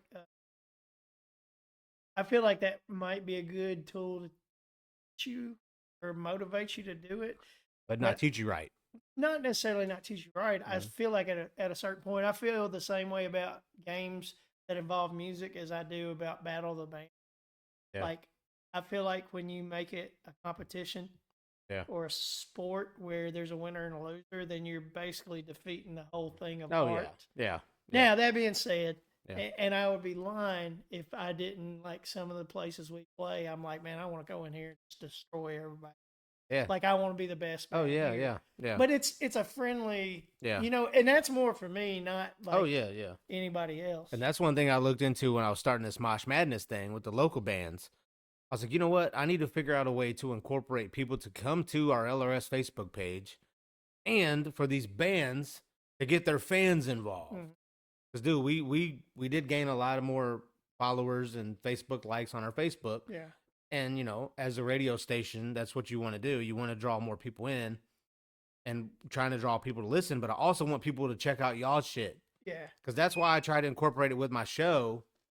to where I'm like, this band was entered, they won. Here's a track by them, because Yeah. we played Trash Devils. You guys just played our Super Bowl Mhm. at AJ's, which was a brilliant idea by me. And listen, this was even before Bad Bunny. That's one reason I tried to tell everybody before. It doesn't matter who the Super Bowl person is before. I don't have it recorded anywhere, but I do remember saying it on my show. Yeah. Before they announce who the Super Bowl performer is, we're going to do a live LRS thing, and we're going to have a band live on our stage. Because you're going to see the YouTube, like, of course, they're going to see your Yeah. performance because we recorded it. But I'm also like, you're going to see this Super Bowl performance for years Yeah. on anything, everywhere, wherever. So I incorporated with that, but that's one thing I didn't want. I didn't want it to be like a live Battle of the Bands thing, even though I still think that's a cool thing because Well, you can still incorporate it to, hey, you guys need to do your part too. Bring your fans. Yeah. Tell your fans to come. And I've always wanted to do one to where it doesn't cost anything. Yeah. Because I don't want your fans to come in and be like, oh, it's $5 a fan. You got to bring Yeah. your fans so we can make money. It's not Well, about and that. a lot of those are always like the bands have to pay an entrance too, and I feel like when you, monetize the work Yeah. that a band's doing and don't give them the money, Yeah. and you just basically make them come pay Yeah. you to play, Yeah. that's kind of shitty, which Yeah. happens all the time. Oh, yeah. And I get it, and I've been guilty of doing it because at a certain point you're just like, shit, I just want to play, Yeah. But I think the difference between what y'all did with the online thing is the fans are actually voting, and it's people who know about music or like music that are voting. Yeah. Problem I've always had with Battle of the Bands is you have X amount of judges, and Yeah. sometimes the judges may be biased, or a lot of times the judges don't know shit about music. in Exactly. general. Yeah. Yeah. And that makes a difference, And that's why it'd be hard for me, I feel like, to judge because I'd be like, damn, I like both of them. Then what's the difference? What's my final judgment? Like, well, you slipped, or we didn't hear your lyric, or Wade Yeah. came unplugged, like it wasn't his fault, whatever. We played a Battle of the Bands. This was in maybe 97, probably 96, 97. The first good band that I was in was called Gear, and we played Louisville some, not a lot, but we were mostly a cover band.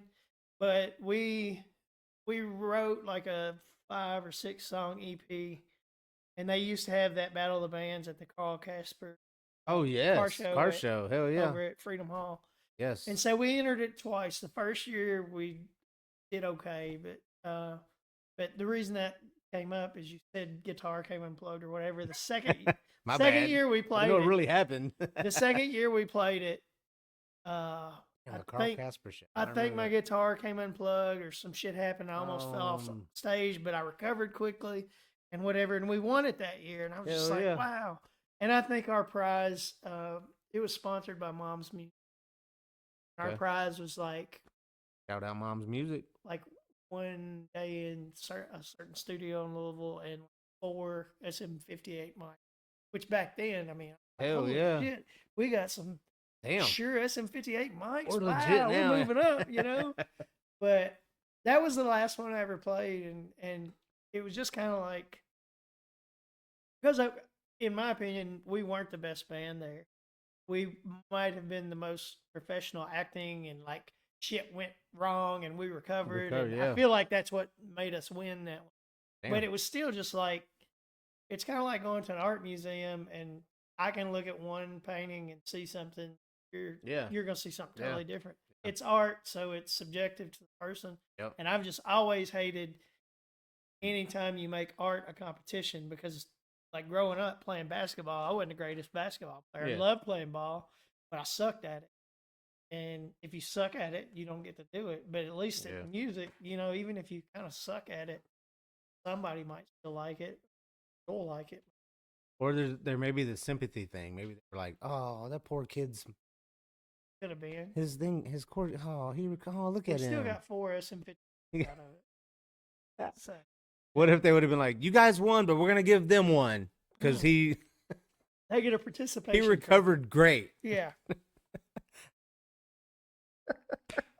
Happened. Here we go. I love it. And listen, Wade and I have this thing where he always fucks with me. I don't fuck with him, but he fucks Oh, with me. Really? Bro, yes. Ah, Yes. I kind of feel like it started out the opposite. You fucked with me, until I figured out. Here's the thing about me: if you exploit a weakness to me, and not necessarily a weakness, but like if you are ever around me and my friends, I don't see any weaknesses when I look at you. if I'm they're there. If I'm cutting on you, it means I like you. You know what I mean? Oh, And so, I mean, besides you, but you almost did it. I saw you like, don't do the hard hands. But no, that was awkward. What do you guys got coming up next? Album release? You said May 8th. You guys already released that, right? No, I thought I saw that on. We released a single. We released "Burning Rubber." Oh yeah. But the actual album is going to be May 8th, Yeah. and we picked that.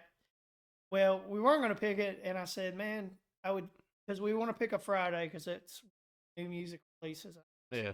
And so it came down to May 1st, and then I told Dean, I was like, I'd say May 8th, but that's when Social D releases their new album. He was like, well, let's just do it on the day they do. I don't think we'll hurt their sales. Yeah. So we cracked up. But he's like, no, I think that would be cool. I was going to say that. Because we're releasing it on the same day as like one of our idols. Hell yeah. 2 days before my birthday. Yeah. You could have just waited till May 10th. That's Mother's Day, too. Yeah. You could have done a song called Mother's Day, a.k.a. Dookie's birthday. Yeah. We could have called it Motherfucker's Day. Motherfucker's Day with Dookie. And I'll come out there with my dick in a box. Yeah. Yeah, there you go. No, because that's a whole different song. Those are two different songs. Dick in a box. You're a mother. Yeah. Oh, yeah. No, Mother Lover. That Mother was the Lover was one. different. Yeah. But still, I'll incorporate both of them. Yeah. Let me be in the video. Why not? I know. Now that we're doing that, heard it here first. We do have a show Saturday in Indianapolis. First time I'll ever been to a great city. And this is going to be when? The 14th. March 14th? Yeah. Okay. This out too. Yeah. We're good. Yeah. Yeah. So, yeah, we've got a show. We've got that coming up. March 14th, Indiana. And that's with... That's with Trash I just Devils. saw that. No, but I mean, who are we you playing with? Yeah. I keep seeing the flyer, but I can't remember who it is. I'll look it up real quick. I'll bet. Samoans, something? Angry something? Angry Samoans? Is that right? I don't know. Apparently they're kind of a big deal. Yeah. Shout out Angry Samoans. If that's really their name. Not what they're called. I don't know. Oh shit. Listen, love it. Here's the thing. They just kind of tell me where the shows are and I show up. I mean, I show up and try not to like do anything stupid. Too late. Sometimes it works, sometimes it doesn't. No, you're right. Angry Samoans. Am I right? Look at that. The remote controls, Angry Samoans and Trash Devils. See, my tism paid off. Remembered it. Punk rock night with Sex Hair Entertainment. Yeah. Hell yeah. Angry Samoans, yeah. So it's at a place called the Melody Inn, and I looked at this place, and it looks like gnarly, like good in a good way, like just like stickered up, and just like if you sit in the wrong spot, you could get an STD. I think it should be a cool gig. Or give an STD. Whichever. Yeah. That's awesome. So this is the show that's incorporated with Punk Rock Night Louisville, right? The one that y'all did at. I think so because we did one in Evansville, and I don't know if it's the same people every time, but I think they're all kind of in a group. Yeah. And every one we've done so far, we've done 2 in Louisville, 2 in Indiana. We did 1 in Jeffersonville and 1 in Evansville, and they've been cool shows. Yeah, I was at the one where y'all were with Chemical X. Who was that band? Was that the one in? Yeah, that was the one in Louisville. That was when the Zinfandels, or what was it called? The Hispanic guys. Yes. Tried to have a conversation with you. Yes, when I thought you were telling him that I got a lot of pussy, but then you told him I got a lot of dick. Yeah, I told him that you loved the dick. Yeah. And he doesn't give me shit, right? Come on. Here's the thing. I worked in a Mexican restaurant for like months. Even before that, I go eat Mexican a lot. So first thing they do is teach you all these curse words. Yeah. And you teach them back in exchange, and it's a beautiful thing. And the funny thing about it is, too, is you saw those guys' eyes light up when I said that about you. Oh, like, yeah. It just made them so happy that I knew. And I was like, yeah, me, this guy. I didn't do that, really. But you kind of did. I kind of did. Look, at one point, I was kind of like, because they were doing the translation thing on their phone. And all they wanted you guys to do was play some CCR. Damn it! Oh yeah, they play did. some CCR. God, they did so bad. Damn, Dean. Everybody was in except Dean. Well, in his defense, he knew that we didn't know it. Yeah, so Dean was like, I don't fucking know it. He Yeah. kind of bailed us out of that. That was funny. He's like, I know CCR, but I don't know it. You know, I'm like, That I is the understand. only punk rock show I've ever played that had a decibel meter stage. And they Yes. told us we had to stay below. Yeah, it, so- everybody kept looking over. Yeah, it was I on remember my to my right. It was y'all's been on my left. Yeah. Yeah. 'Cause I remember looking over there like, oh shit. Because I even angled my amp away from it because I was like, Yeah. man, as soon as I hit a chord, it's gonna set. Yeah, this because thing I off. remember when y'all sound checked, it hit a little bit a couple times. Like, oh shit, there's no way. I think they And said I think that was around the time your wife showed up. Yeah. And y'all were showing her, and I was like, there's they were no trying way. to keep it at 103. I think. is what Yeah, it was one. Yeah, it was. Yeah. I think from what I remember, we hit like 110 just for a little bit, leveled out. But the Yeah. band that played after us, they were really good. You remember it was the younger kids. Yeah. Yeah, I say kids, but they were a younger group, They were in And their they were 20s. Yeah. energetic as hell and, Yes. and tight. And I was like, man, there's no Yeah. way they're not setting that decibel meter Yeah. off right. Yeah. You guys only hit it once or twice after like during the Yeah. performance, but sound check, y'all kept hitting it. I was oh shit. Well, there were no people. Right. I kept. Cool thing about those shows, those punk rock nights, people actually show up for them. Yeah. You know, and that's Yeah. that's kind of a rarity. A lot of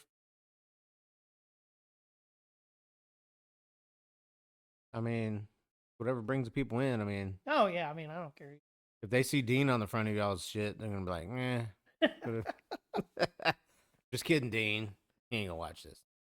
But just in Well, case he does. he probably will now. They'll be like, Yeah. I'm never watching that Yeah, again. I'm not watching this shit. I want to come on now and rebuttal. I'm like, no, I'm booked. Now, my next guest is going to be a comedian that used to be with LRS, Austin Baker. Gonna get him on finally. That'll be next week or the week after. He's got a son that plays a shit ton of sports, so he's like, I'm either here, or here. So we'll figure so is a date he a out. comedian by trade, or is that? No, a yeah, side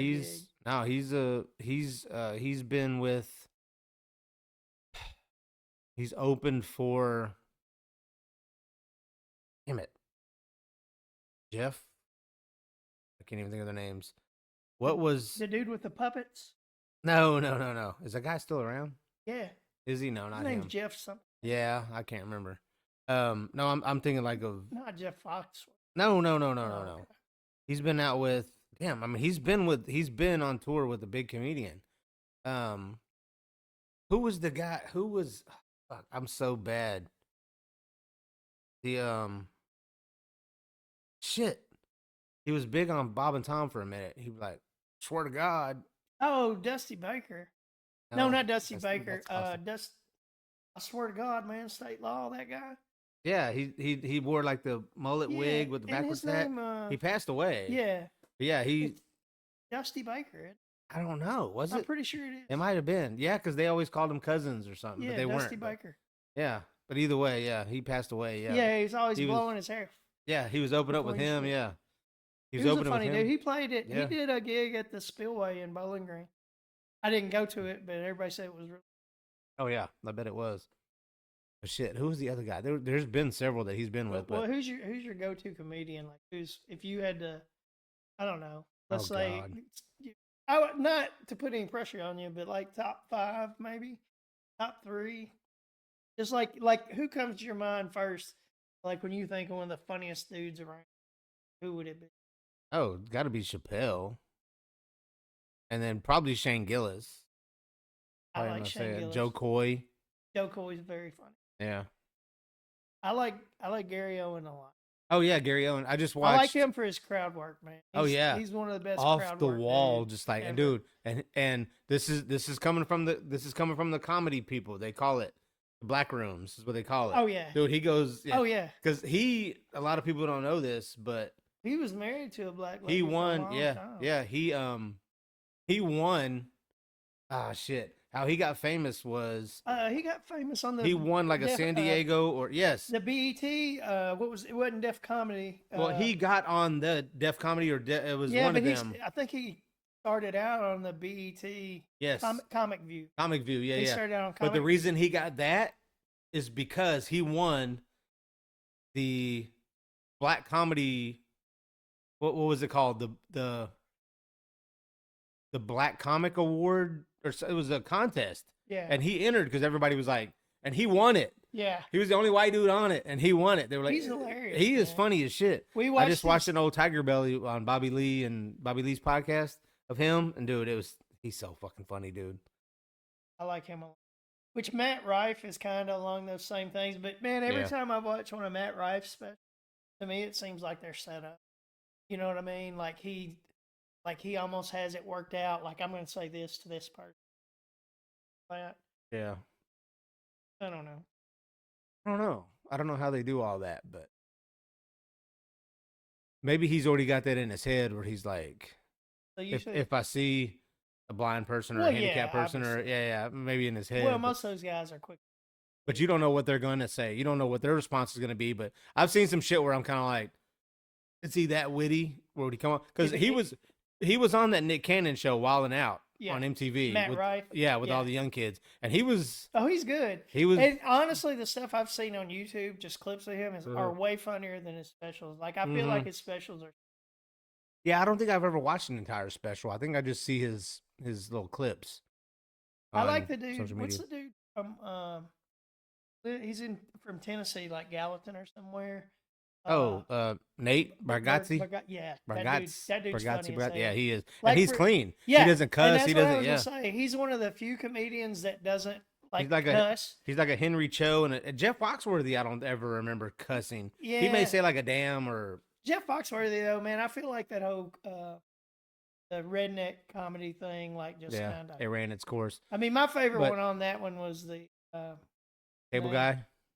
the one with the long white hair that drinks the whiskey. Oh, Ron White. Yeah, Ron White. Yeah, I he's always still thought he was funny. the funniest He's still one. funny as shit. I love when he does a joke and then he goes to get his and people just Yeah. and he's just like You know, I saw Just an lives it interview up. with him.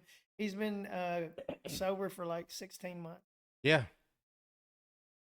Yeah, I think he had a health scare. I think so. Yeah, I think they were kind of like because Yeah. he's in his 70s now. I feel like Well, I mean, he was drinking. he was drinking brown liquor like yeah, it's going out. Of he was style. 63 when he first got big. Yeah. Well, no, he's always been a well-known comedian, but dude, Yeah.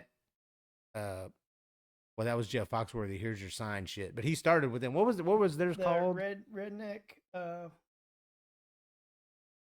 It was like the Kings of Comedy, but it was like yeah, the redneck, version something. of Yeah. it. Oh, the original Kings of Comedy though, Bernie Mac. Oh, Bernie Mac was by far. Everybody always talks about Steve Harvey, and I'm like, Bernie Steve, Mac ran that Steve shit. Harvey's good on Family Feud. Yeah, Other than that, I kind of don't like him on Family Feud either. I mean, he's okay. I feel like that's more his where he should be. He just takes his time, and he kind of the way he just kind of I don't know about that answer, and I'm just like, well, Bernie Mac. nobody just- cares. Bernie But- Mac just had different vibe about him. Than Oh, the rest yeah. of those guys. Yeah, for sure. Want some milk and cookies? Yeah. Dude. R.I.P. Bernie Mac. He's one of the OGs for real. Yeah. He's and shit. I was thinking about somebody else when you were talking, but fuck, I can't remember who it was. So now, like, I would love to see like Shane Gillis, Nate, Theo Vaughn, Yeah. maybe do like a redneck thing again. Because I know Shane Gillis, Theo Vaughn's out of Nashville, I think now, like with Nate, Mhm. and then I think Shane Gillis is with the Rogan family in Austin. Yeah. Still, that'd still be fun. It'd be cool as shit to see, but so and I know a lot of these people now just because of podcasts, Yeah. listening to podcasts and shit. But their comedy specials are fucking amazing too. I love them all. Well, that's kind of our thing. Like, you know, usually like during the week, we'll eat dinner or whatever, and like it's 8 o'clock, and I'm just Yeah. like, Grandpa over here can't stay up for a 2-hour movie. Yeah, Why don't yeah. we watch a stand-up special? You Yeah. know? That's an hour, and then Yeah. we, Yeah, the Tom Segura one. I was just talking about that one about his teacher. I think is what it's called. On that, he's talking about his kids and about ducks. That shit is so funny. Now, which Tom Segura is the one. He's the podcast guy. Who's the one that takes his shirt off? Well, he's a every stand-up. time? He Right. Bert, But Bert, he's got a podcast that's yeah, pretty popular. yeah. But who is? Bert, Yeah, he's the one that takes his shirt Tom off. Segura, Bert. Shit, what's his last name? Bert Kreischer. Yeah. Yeah, he was the machine. He was in the movie Yeah. The Machine where he took the shirt. Yeah. So they're both- kind of they're both buddies. pretty funny. Oh yeah, they're funny as shit. They're very similar, like Yeah. their style. Yeah. Some of your go-to. Cause dude, I'm telling you, I just thought of this. One of my favorite comedy specials ever, and I always get confused in the name of it. But it was one of the Chris Rock stand-ups, and I still quote a bunch of his shit to this day. But I have a DVD. He did his special called Bigger and Blacker, I think is what it was. I remember that. But it was the one before that, when he always talks about pussy payments. Yeah. And I'm telling you, I'll always quote a bunch of his shit. And of course, my girlfriend, she's always like, "What?" But dude, I loved that special. And it's always been one of my favorites because of course Kevin Hart has like a lot of his specials too that are funny as hell. I like Kevin Hart, but I feel like if you've seen one of his, Yes. seen them all. Yeah. I think he put out way too many Yeah. too fast. Yeah. And he was also trying to make too many movies. The funniest thing I've seen, like one of the funniest things Kevin Hart's done, like when him and The Rock were on these movies together and they're doing interviews and they're like imitating each other. Acting like they're oh man. or on their that's IG live where they're like, "Hey, I'm IG live. I'm here. Hey man, get out of my way." Yeah, Dude, yeah. They do that so funny, man. They're one of the top because of course Kevin Hart did a bunch of shit with Ice Cube. Yeah.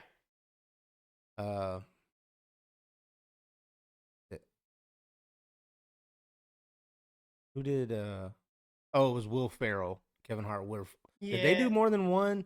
It was that Get Hard where They did Will Get Ferrell. Hard. Was there another one that they did together? I was Well, thinking Get there was, Hard, but I probably feel not. like Get Hard and Ride Along came out about the same time. Yeah, because when he was doing the thing with Ice Cube. he had the Nick Cage period where he was Yeah. releasing 3 movies a year Yeah, or some yeah. shit. I was like, damn, I can't keep up.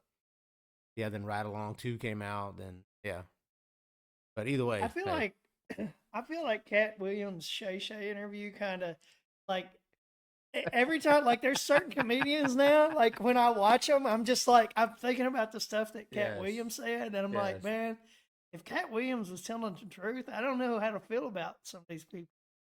yeah, and that's what I'm saying. You never know who's just trying to be a bitch or trying to be a legit. I wouldn't even say a whistleblower. I'd be like hey, pay attention. My thing with Cat Williams is like, Because when he got in a fight with the 12-year-old, I don't I'm think, like, I don't man. think he really like had anything to gain from saying all that. Exactly, yeah. You know, what I Yeah. mean, like we watched his last stand-up special, and it was good. I But haven't it wasn't watched like it yet. it wasn't as good as his old shit. You Yeah. know, when he had his pimp hair and Oh, shit yeah. back in the Yeah. day. That's the thing. That's the thing I don't really understand about Cat Williams because I've heard him on record say something before about. He's talked about people before, like, that's not the way you talk. Why do you talk that way? Because on the Mhm. Shay Shay interview, he's more, listen, this is how we do, you know. But in his stand-ups, he's like, why you got it? You know what I'm saying? Yeah, So I'm yeah. like, how can you say that about this dude? Because T.I., for example, we talked about T.I. earlier. When T.I. does his shows and his raps, he sounds different. Yeah. And then when he did, like, he was in several movies. Hell, he's in the Marvel interview with Ant-Man. And Yeah. he sound, which I'm sure he's I don't think you playing can, a character where he's right. trying to sound. I don't think you can fault them for not being themselves on movies because they're acting. They're acting, yeah. But then I'm like, And really, honestly, like as far as Cat, the way he talks, if he was sitting here talking to us, and the way he talks at a stand-up, because that's his stage persona. that's his entertainment, you yeah. know? But see, then he's criticized Cedric the Entertainer, because he's like, you're not an entertainer, Yeah. you're a comedian. I'm like, wasn't a comedian an entertainer? You know what I'm saying? Yeah. I'm kind of like, where do you draw the line? But so a lot of these things, man, I'm just kind of like, It was a good podcast. I watched the whole thing, and I usually, I mean, I watch some of Shay Shay stuff, Yeah. and I like it, but usually I'll just watch clips. Yeah, But the only two that I watched, that's like what draws you to it. I watched the whole thing all the way through. I watched him, and I watched the one with Charles Barkley. That might be one of the most, dude. To me, on Charles, Shay Shay? Yeah. Was he? Okay, I don't Charles know. Barkley is one of gotta Oh, be one of the yes. fun. Him and Shaq probably are the two of the funniest humans on the Yes. planet. I feel like. Oh, but together. Not even on purpose. But You know what I mean? together, they're the Yeah. funny. Yeah. They need to make that movie together.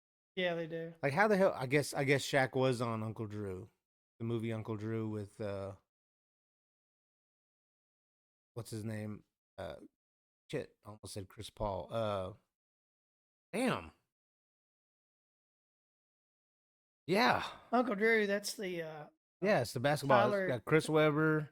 No, it's got no. Chris Uncle, Webber. oh yeah. Uncle With Drew with LeBron. Was LeBron on there? Kyrie Irving. Kyrie Irving. Yeah. Kyrie Irving, Chris I Webber. don't think I ever saw that. Oh, you didn't? Yeah. Nah. So they dressed up like his older dude because you know he did the Yeah. Uncle Drew where he dressed up as an old dude, Kyrie Yeah, Irving. And yeah. he'd go to the courts and like, come on, old man. Then he'd be Yeah. like, "Woo," yeah. So they made a movie out of that with Lil Ray Delroy. What's his name? Lil Rel. What's his name? Shit. The comedian. He's a comedian. Yeah. Little Red. Little. I know who you're talking Lil. about. I can't remember his name though. He's got glasses. He was like the coach. Yeah. That was funny. That was a good show. I'm weird about some of I those think movies. Shaq was I'm in just there. like, I think eh. Shaq. Yeah. You know, like I saw it and I was like, that might be cute, but I don't really Yeah. watch It was funny. It was I don't more. want to spend 2 hours of my life Right. and then be like, ah, God, that sucks. Yeah, like what did I just do? I could have been practicing. Yeah. If I practice guitar as much as like I was online looking at guitar, Yeah. trying to find Trying the to next shop. best thing. Yeah. You're not trying to win those new mics. You're trying to buy them. Yeah, well, days of winning thing. You don't know that. You don't know that. You never know. What was the last movie you watched? We watched that the Bluff. It was the one it's like a pirate movie. Like a female pirate and this older pirate's looking for her for something and she's like in hiding. But yeah, I'm pretty sure it's called The Bluff. Okay, so what movie did you watch before that? Oh. When was the last time you went to a theater and watched a movie? Oh, Like, that's what I was thinking.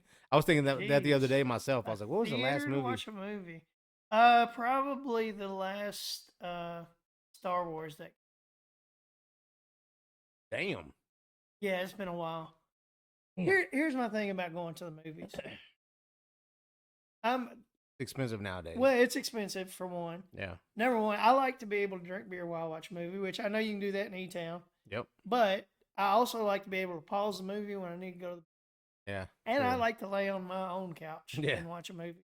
So Which a lot of people have told me, they're like, you can like get the new movies on like not on demand, but you can get them on a Fire Stick if you've got a it, lot of whatever, right. you know. If you can pirate them. Yeah. No, you can actually go. What is it? Is it not? It's not Amazon. Is it Prime Video or wherever? It'll tell you where they're You at, can- but you you can can rent them rent or 'em, buy yeah. them. Yeah. Which But- is still you can buy the movie and it'd be cheaper than going to the movie. Yeah, that's what Oh, that's what I was getting okay. at. I'll tell you the last best movie I saw. All right, there we go. That That, has was came- going to be be- my next question. Has Gotcha. became one of my favorites. Like I oh love it. shit! Sinners. Yeah, Oh, hey Yeah. man. yeah. Here's the cool thing. So at the end, when the main character, the kid that plays the guitar, Yeah.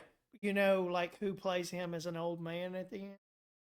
When they're in that blues club and they Michael B. Jordan, his old lady come in, talk to him, Yeah. confront him. Look, I watched that movie when it first So came it's out. Buddy been a Guy, while, which but- is one of my favorite. Okay, yeah. musicians Okay, ever. yeah.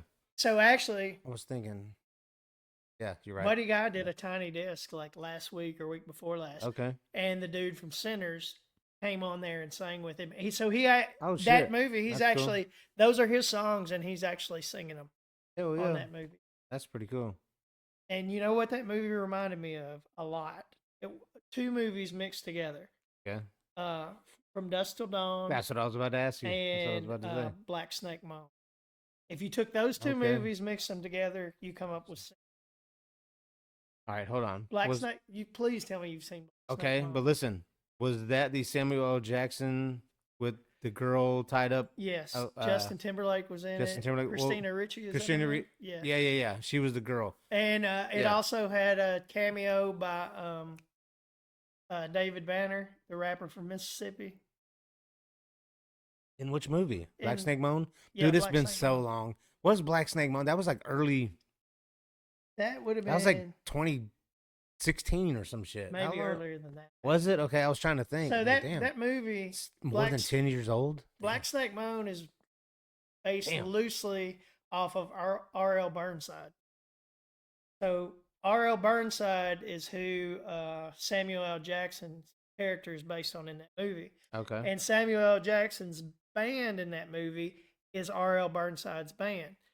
The drummer is Damn. R.L. Burnside's grandson, Cedric Burnside.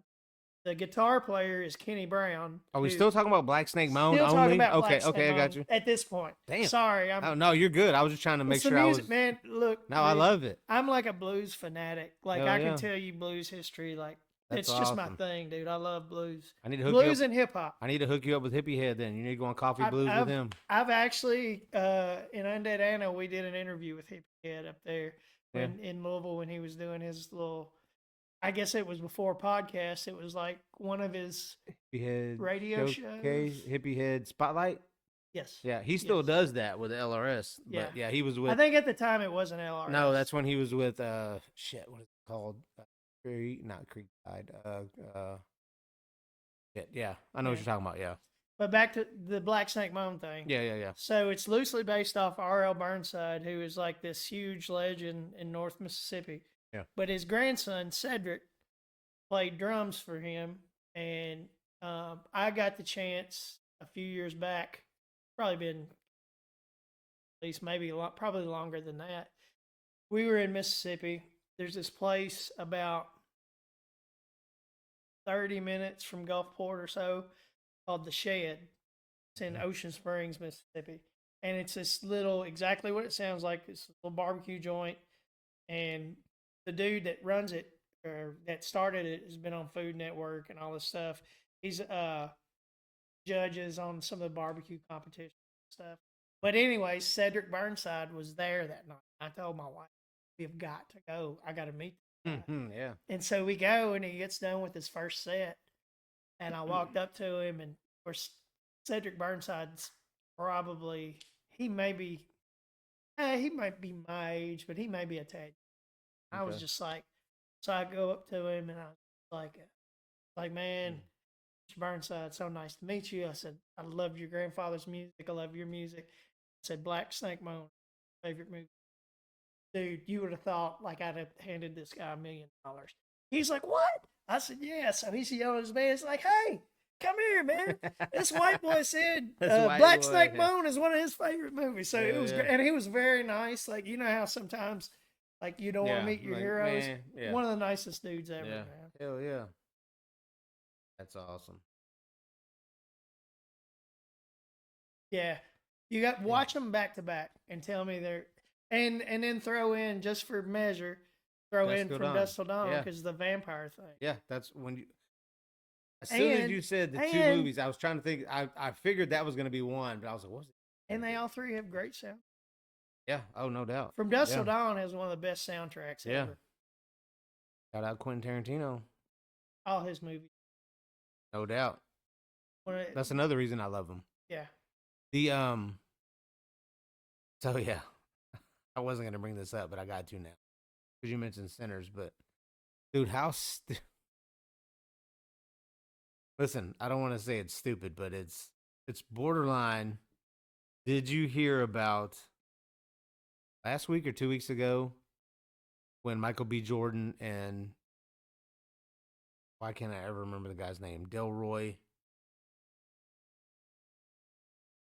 Can't ever remember his name. Delroy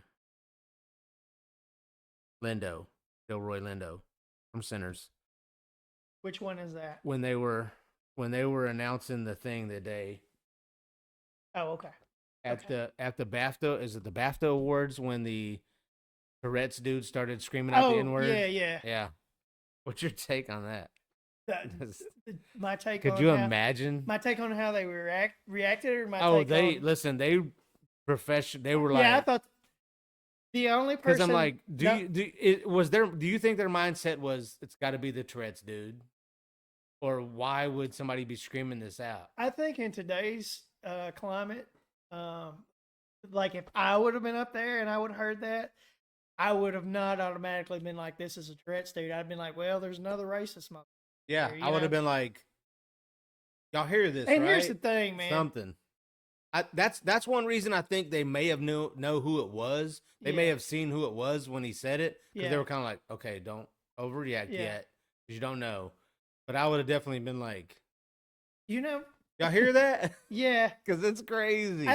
Well, so here's the thing. You know, if the dude had Tourette's, I mean, that's a very shitty way. Any word you Yeah. could have said, Right. that's not the one you want. But hold on, I'm gonna play devil's advocate.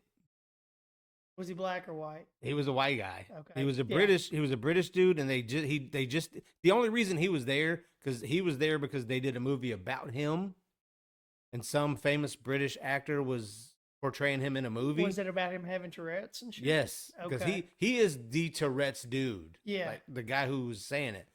This is the only reason I'm gonna, and I hate to say this. Delroy Lindo, have you ever seen the iconic video of him being asked by a news anchor, a white news anchor, about the N-word? I have. So where he goes, say it then. And then the white Yes. guy's like, no. I have. You I know, have so seen maybe in that guy's mind, he's like, you know what I'm saying? it. You see what I'm saying? Maybe it Yeah, triggered something. but Not that it's right. That being said, after seeing his interview of that would be the last dude I'd be. Exactly. I mean, I'm not going to say it anyways, just because I don't, Right. you know, I Yeah. feel a certain way about that yeah, shit. yeah. And my thing, I can't really make a judgment because I don't know enough about Tourette's. That's what I was saying. Because I yeah. know they always, whoever has Tourette's has a word, but you know, most of the time it's like, Oh, they fuck said, or some that's shit what I like said. They that. said he was, if he was saying F in words, that would have Yeah. been fucking horrible. Oh yeah, But they said throughout the night he was, and it's a lot of the times it is cuss words, it is derogatory terms, Yeah. it is racist shit, which I don't know what triggers that. But they said that earlier in the night he was saying something, fuck something, but Yeah. it wasn't racist. You know what I'm saying? Yeah. It wasn't. But when they were up there, he was just blurting. You know, I don't know, but I'm man. just like, bro. Well, I Because feel Jamie like, Foxx was like, he meant that shit. But I was well, like, yeah, I dude, mean, you and know, I can see that. I can maybe see in most- his mind he was like that video where he was tempting Yeah. the reporter to say and it got it. in his mind. He He's couldn't like, get it out. "Eh, I'll say it. You know what I'm saying? You don't know. That's why I'm torn. I'm like, bro. I don't know. But in another thing in this guy's defense was he was like his wife, and he was like, because they said something later on that his wife was like wasn't gonna pressure him to leave, but he looked at her and he said, "Let's leave." Oh, before he And said she was it. like, "Yes." No. After he had said it. Before a bunch of shit started happening. Yeah. Not that shit was gonna pop off, you know, Yeah. like people were gonna start shooting or nothing, but he was like, "I think we should leave." And she goes, "Come on." And she grabbed and she said, "Let's go." Well, okay, so He here's- knew he was in the wrong. Here- That's here's my take on that too. One of the things is there ended up being more outrage over Saturday Night Live doing a cold opening making fun of the Tourette's thing than there was about him shouting that out Yeah. with the Tourette. Yeah. Because like apparently, I don't know, some like National Tourette's Awareness, whatever, started getting off was there. like, hey, Saturday Night Live, you can't do this shit. Yeah. But again, and that's the thing with the climate today with comedy and shit. Yeah. Man, at a certain point, if Saturday Night Live can't make fun of certain shit, I mean, come on. Yeah. You know?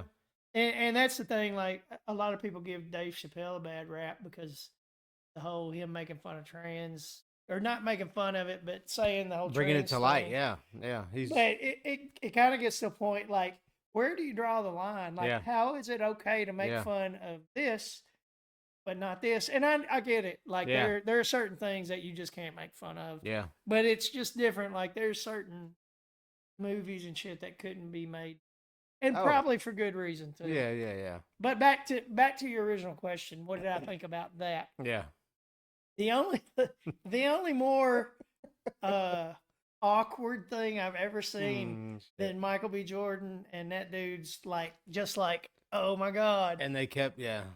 Please tell me you remember this, was during the Katrina thing when Mike Myers and Kanye were up there. Yes. And Kanye popped off the George George Bush doesn't care about black Yes. people. Yeah. And the look Mike Myers on, was the like- look on Mike Myers' face is Yeah. just priceless. Because Yeah. he's just like, he goes, you know, it's just Yeah. like, oh my God, Yeah. did he just say that? And do you notice right after that? I saw this on a documentary or something before where Mike Myers didn't do a lot of media spotlight shit after that. Mm. But I thought he handled it very well. Oh, 'Cause yeah. he was just like, he lost his composure for a second and looked at Kanye, and then he went right back to reading the Yeah. teleprompter. And I'm like, boss move, Yeah, man. yeah. Well done. Professional, yeah. One way or another, you got to think. Like, and this was before like offending people was a thing. And he was just like, just gonna keep it professional. You know what I'm saying? Which then you got to draw a line because you're like, I don't want this side to think I'm not with them. You know what I'm saying, dude? That would be so Well, hard. I think in that instance though, Kanye needed to say that just because of how they handled everything. Oh, it was. And I think the fact that Mike Myers just kind of was like, and yeah, and kind of kept it rolling, and it was because I was watching it live, yeah. and I was like, I remember that. oh Yeah. shit, he Yeah. just said What that. the hell? Yeah. I mean, he just said what a lot of people were thinking. Yeah, and that's a lot of the times when things. Well, not that the Tourette's dudes shouting that out was right, but a lot of the times, man, when people do that shit, they take opportunity on that live aspect, and they're like, "But look, there's usually a delay between the TV and the radio, or TV and broadcasting, even live radio." You know what I'm saying? But shout out to the dude that didn't, beep, Yeah. censor it. You know what I'm Yeah. saying? I'm like, hey, because some shit, whether you agree with it or not, needs to be said. And there's a lot of times there's some shit that I hear and I'm like, whoa. Yeah. But then when you step back and look back, you're like, all right. Because, dude, it takes a lot to offend me, dude, because I don't give it. I could care less. You know what I'm saying? Unless it's like overboard, because I consider myself, I think if I was ever to do anything other than like radio or do some dumb shit like this podcast, thanks for being on, by the way. No problem. I love doing dumb shit on a Sunday. But I'm like, dude, I think I could be a comedian. I think I'd be all right. But then I'm like, no, because like you said earlier, it's not easy. It's not easy, but I also think too, like back to what we were talking about when you were talking about playing guitar and this and that. I think hell, even riding a skateboard. You know what I'm saying? Yeah. But I think there's certain things that blend well together. Like for example, I'm a decent guitar player, but like He's a liar. a person like you probably know way more about music than me, just because that's what you do for a living. No. You know what I'm saying? But a lot of DJs and shit do. Yeah. But you have a love for music just like I do. Yeah. I feel like at the end of the day. Yeah. And I feel like it's also the same thing. Like that's why you see a lot of musicians break into acting, a lot of comedians break into acting. I just feel like if you're an entertainer, regardless of whether you're a comedian or a musician or actor, I think some of those like can cross. Oh yeah, yeah. Because I've heard several people like, when did you start radio, man? When did you do this? I'm like, because listen, I remember back in the day when we would go home, when we would, because for a while, dude, people were like, where are you from? And I'm like, I'm an army brat, bro. Like, where am I from? Like, I was born in Germany, but I've lived here, here, here, and here. The longest place I've ever lived is Elizabethtown, Kentucky. And that was in my late 20s, early, you know what I'm saying? So I'm just like, fuck, I forgot where I was going with that. That happens a lot. I thought about calling this podcast. Fuck, I forgot what I was doing with that. Fuck, where was I going with that? Let's see. Anyways, here's places Wonderwall. I've been, yeah.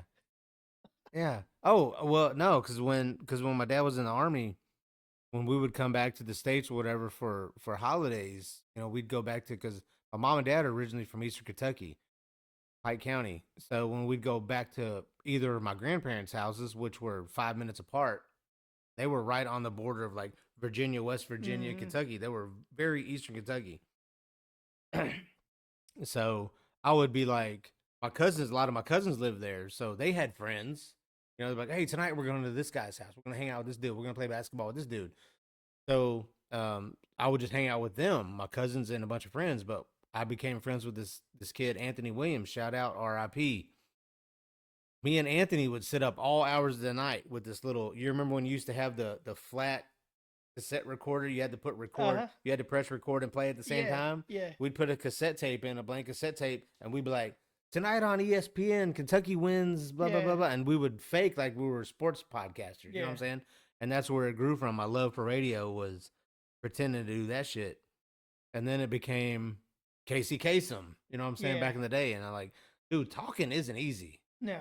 Talking, especially when you know you're being recorded, I've grown accustomed to it now. Oh, It's not easy. There's nothing worse than hearing your own voice played. Oh, I back. hate it. It's You awful. notice my headset's right here because Yeah, I can't hear Same it. thing. Well, that's why I don't sing. Because, I mean, I sing some backup. You sing a little shit. But, yeah. like... You can't hear yourself necessarily. No. But, like, on our... When you play it back and listen on our to it. records, like, Dean's like, man, you should sing the backup on this because you're going to be singing it live. I was like, no, you do that. I'll sing it live. But I don't like how my voice sounds. If I did, I would be a singer, you know? Oh, I hate it. And that's what blows my mind about people who actually sing. Like, I wondered to myself, like, when you're that good, do you still hate how your voice sounds to yourself, you know? Or do you just... Does it sound... What I'm saying is, like, Chris Stapleton, for example, has a great voice. Yeah. But wonder if he thinks, why do people love my shit? I wonder if he's, like, when he's Yeah. in the studio, he's like, man, I'm killing it. My voice is so great. Or if he's like, oh. He's like, why do people like this? Yeah. Asses. They tone deaf. But see, sometimes on like sports radio, I do sports radio too. Sometimes I go back and I watch the video just to see, like, oh wait, did this person, did they have this many? And I hear my voice and I'm like, I thought it wasn't that bad. Yeah. But dude, when I hear my voice and I'm doing this and it's just me, I think it's like hearing it real time. It's probably the hardest. Yeah, I'm like, oh no, so stupid. Why do I sound so stupid? Well, I always think like when we're playing a show and I'm on stage and like I'll say some stupid shit between a song that I think's cute or funny or whatever. Talking about me? Or mostly. He talks shit about me more than anybody. But when I go back and listen to it, I'm like, God, I sound like a fucking bale of hay, man. Yeah. You know, it's just like I'm like, I just need to shut up, you know? Oh, listen. Like, I probably won't watch this podcast because I'll get halfway through it and be like, it's all I can handle. Just see me talking like, Dookie, me, nope, mute. No, same thing, man. I'm just like, dude, no. Like a lot of times when I have to record a show for LRS, since I can't be live, if I'm doing other things, I'll make sure it's recorded before and I'm just like, oh, sounds so dumb. Yeah. Who would listen to your stupid ass? But I guess that's the thing. But dude, like for like Whitney Houston or Mariah Carey, some of the nicest fucking voices ever. Like if they ever thought that, I feel like at a certain point when you're that good, like you're just like, you know, it just that sounds. But they're singing though. Well, I think mine's more talking. I know I can't sing, but I hate my singing voice too. Yeah, you know? See, I don't sing, so I don't know. I hate my singing voice because I'm not a great. I mean. Yeah. I guess the problem is being a musician and I can hear the pitch, and when I'm off, I know it. Yeah. And I'm just like, See, I don't even know when I'm off. That's why I just talk. That's why I do talk. That's why I talk radio and do podcasts. You have a face for it. Right? Oh, thank you. Wait, bitch. Let me know when you're done recording. Look, I just got a text, so know when you're done recording. I will. But what else? What were we talking about before that? We were talking about the word movies. Oh yeah, what's one of your favorite movies ever? What's one of your favorite, even like a portraying movie of like music? Like, cause I can automatically go to Bohemian Rhapsody, the Freddie Mercury. Oh, so you're talking like a biopic? No, I mean no. I'm just saying anything because that goes to mine. Anything that like is a movie music related or whatever. I mean, you could tell me your favorite movie of all time, whatever. What's your genre? I mean, what you music like? Related. It would probably be the couple that I just mentioned. I would think. Anything music wise, I'm more of like a documentary type guy. Yeah. For the most part. Yeah. And then, but like as far as my favorite, I have a few favorites. Tombstone would rank up there. Do you like La Bamba? Nah, I mean I've watched it. Yeah, I'm just fucking with you. I don't really like if I'm watching something about music, I want it to be something factual and historical. Yeah. You know, but like as far as if I'm watching a movie that's not like based on a true story, probably gonna be like Tombstone is one of those. Anything with Denzel Washington, especially Training Day. Oh, shout out. Training Day, Man on Fire. Book of Yes. Eli. Those are probably my Oh, 3 favorite Denzel movies. I just watched. What's the one with? What's the one with the bank? Oh shit. Um, my Oh, buddy goes Inside Man. Inside Man. Yeah, Yeah, I just yeah, watched that the yeah. other That's day. a good Yes, one. I forgot about that one. I was like, oh shit, I Denzel was in like I that. like a lot That's of a good one. Pacino stuff. Yeah. Scarface. Um, Donnie Two, Brasco. two for the money. Heat. This is for the Heat's a good Heat. one. I like Dude, Heat. I just heard they're gonna remake Heat with. I really wish they would. I know. Who's gonna be in it? I heard the Rock, Dwayne the Rock Johnson, and oh fuck, who's So the who's other the Rock guy? gonna play? I don't know. Like, I don't know if it's gonna be a remake Or or just like a kind of a yeah, spin-off, kind of like a sorta? key. Yeah, who was it? I was kind of like, oh damn, I might watch that. I can't remember who it was now. Sorry, I ruined that. I'll cut this out. Training Day though. Oh like, yeah, Training Day Like for as far as sure. one-liners, it's got to be well, okay, Training Day. But if I go way back, probably my favorite movie of all time that I've seen more than any other movie in my life would be Coming to the Oh original. hell yes. Because man, when we were kids, dude, like there was a group of me and 3 other dudes. We grew up together. We played basketball together, but after every basketball game, we would stay at David Jackman's house, and we would rent. This was back when you had to rent it.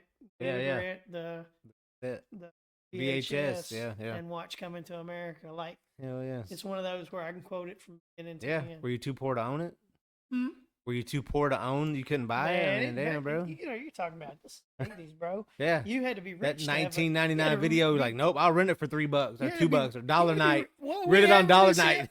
Man, you didn't get a VCR until you were like, Yeah, I was you're right. like in You're right. 6th grade before we had a VCR. I always remember one of the first times, like, you and I met. And then I think the next time we saw each other at AJ's, I feel like I walked up to you and I said, what is that, Velvet? And you Yeah. just cracked up laughing. Yes. You're like, yes. I always remember that. I love that movie. Yes. Yeah, you started quote. You kept every time I saw you that night, you were quoting something else. I was like, "Damn, this dude really loves Coming to Man. America." Oh, it's a great yeah, movie. it is. I do tell love my wife the joke about the soup all the time. Taste the soup. Taste Just the taste. soup. What is that fly in the soup? Taste the soup. There's no spoon. Aha. Aha. And she's like, "What are you talking about?" She probably knows by now. Oh, but dude. yeah. Listen, my wife, God bless her, she's a saint. And I'm Yeah. not just saying this just in case she watches this Yeah. thing. No brownie points. But man, Just- could you imagine having to live with me all the time and the crazy, wacky sense of humor I've got? I'm constantly just like fucking with I mean, her, this my is daughter. this is one of the reasons I asked you on, bro, because I feel like not that we're the same person, because you're more talented than me. Talent is it's a hobby. The older. I mean, thank you. What about people who don't like guitar? Then I'm. Oh, dude, like I said, that's one reason I mentioned to you that I love the guitar. I just wish I could play it. Well, I just didn't have the patience. I feel like I just didn't have the patience for it. Like I was just kind of like, why isn't this? What am I doing it right? And I'm just yeah. like, I can't learn this shit. It's one of those Oh, things, it's man. so hard, If dude. it was easy, everybody would do it. Exactly. You're right. Yeah. Like, listen, I could get up there and be like, I would, but it's not gonna sound right, I wanted to be a basketball star when I was growing up. right? I'm too short and too white for that shit. I'm just not talented enough. Don't tell Jason Williams that. Well, yeah, but he's also not short. Mm, He's 6 foot. he's something. like 6. No, he's like 6 foot at least. But he's got crazy like handles 6'1". too, though. I mean, he grew up playing ball and he was good at it. And he I grew up. And he grew up with Randy Moss. Yeah, I grew up loving playing basketball. And me too. I just was yeah. never great at it, and I didn't. It to me, it's a mental thing. Like Yeah. Like, you know how some people got that killer instinct, like Michael Jordan and Kobe. Kobe, yep. They got that killer instinct. I never had Yeah. that, man. The moment would be too big for me. Like if it came down, to I'm me, passing that shit. You know what I'm saying? yeah. I'm not the I'm like, guy. I don't you want that taking last the shot. last shot. Yeah, hell no. I think I would if I was open, like, oh, it's just me. Then I would Well, definitely airball that shit. My mom keeps telling me, and I don't remember this, but she said in No, you're not gonna make it. She said in June. She did. I'll tell you a story about that. She did tell me that in junior high, apparently at the county tournament, like I hit the last second shot and won. I don't remember this, but she said like It happened. It must have happened because my mom don't lie. So. Yeah, if she remembers But it happened. speaking of telling, when I got my guitar, my mom, I remember she looked me dead in my face and she said, "I don't know why you missed your money. You're never gonna learn how." I remind her this all the time. Now, Maybe that drew you to. that being said, she probably knows my personality and said, I'll just tell him he can't do it. And that way he'll do it. Oh yeah, And that's yeah. my thing. If you tell me I can't do something, I'm going to try. Hell yeah. They also Hell made me yeah. practice. And Right. this was not like a nice basement like this. I'm talking about Yeah. like storm cellar type. Oh shit. So, Yeah, for those of you who didn't notice, we're not in the Mosh Cave tonight. We're in the Mosh Palace. This is the Mosh Palace. We're in a whole different setup tonight, or today, whatever. It's almost night. No, still daylight. no, the time change. Yeah, We I got all know. kinds of daylight left. That fucked me up today. But all right, speaking of that, all right, listen, you said weak bladder earlier, so I gotta take another break. I'm for real. Like I went through that one. You not that you talk a lot. Oh no, I still got plenty, but I feel like I gotta pee so bad. All right, so Just hold another it. It'll quick break. make you a stronger No, I person. can't. I can't. Like I'm sitting here like, all right. I mean, dude, that was 20. That was 40. That's it's almost 50 minutes. Look, we'll make this a two-parter. I really don't know if Austin.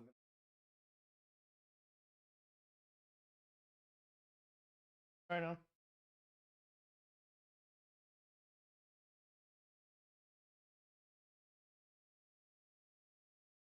Do what?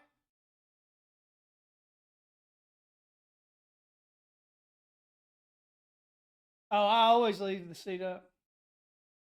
Actually, I don't in our bathroom because it falls down on its own.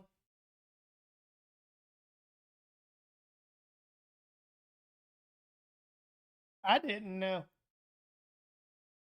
Was I supposed to say your name? He's taking a pee break.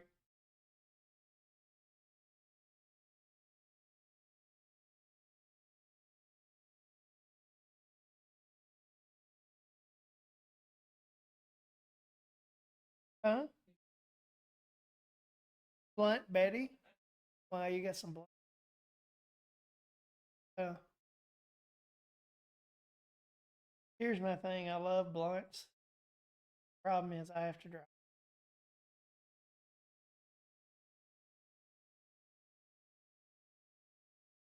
Well, no, it's not even that. I'm not good at being high around people or when I have anything to. If I just have to sit and watch like music videos and eat, oh, I'm great at that.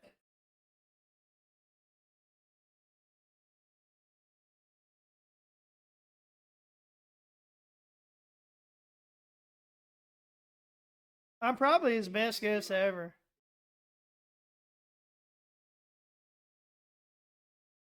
Yeah, let me be your Paul Schaefer.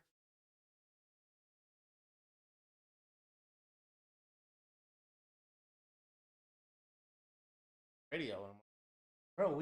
I only talk like 20 minutes, if that. Like I only have 5 minute. Like Skinny J doesn't want us to talk more than 4 minutes during a break, and I only Yeah. get like 4, maybe 5 breaks a night. Yeah. Like most of the time it's music, so I'm like, dude, I don't know what to tell you. But he'd come over here and be on, and I'm like, he's like, talk a lot. I'm like, I know, because we don't talk a lot. Yeah. Damn, like that's one reason I wanted to start the podcast, because I'm like, not all about music, it's about talking. And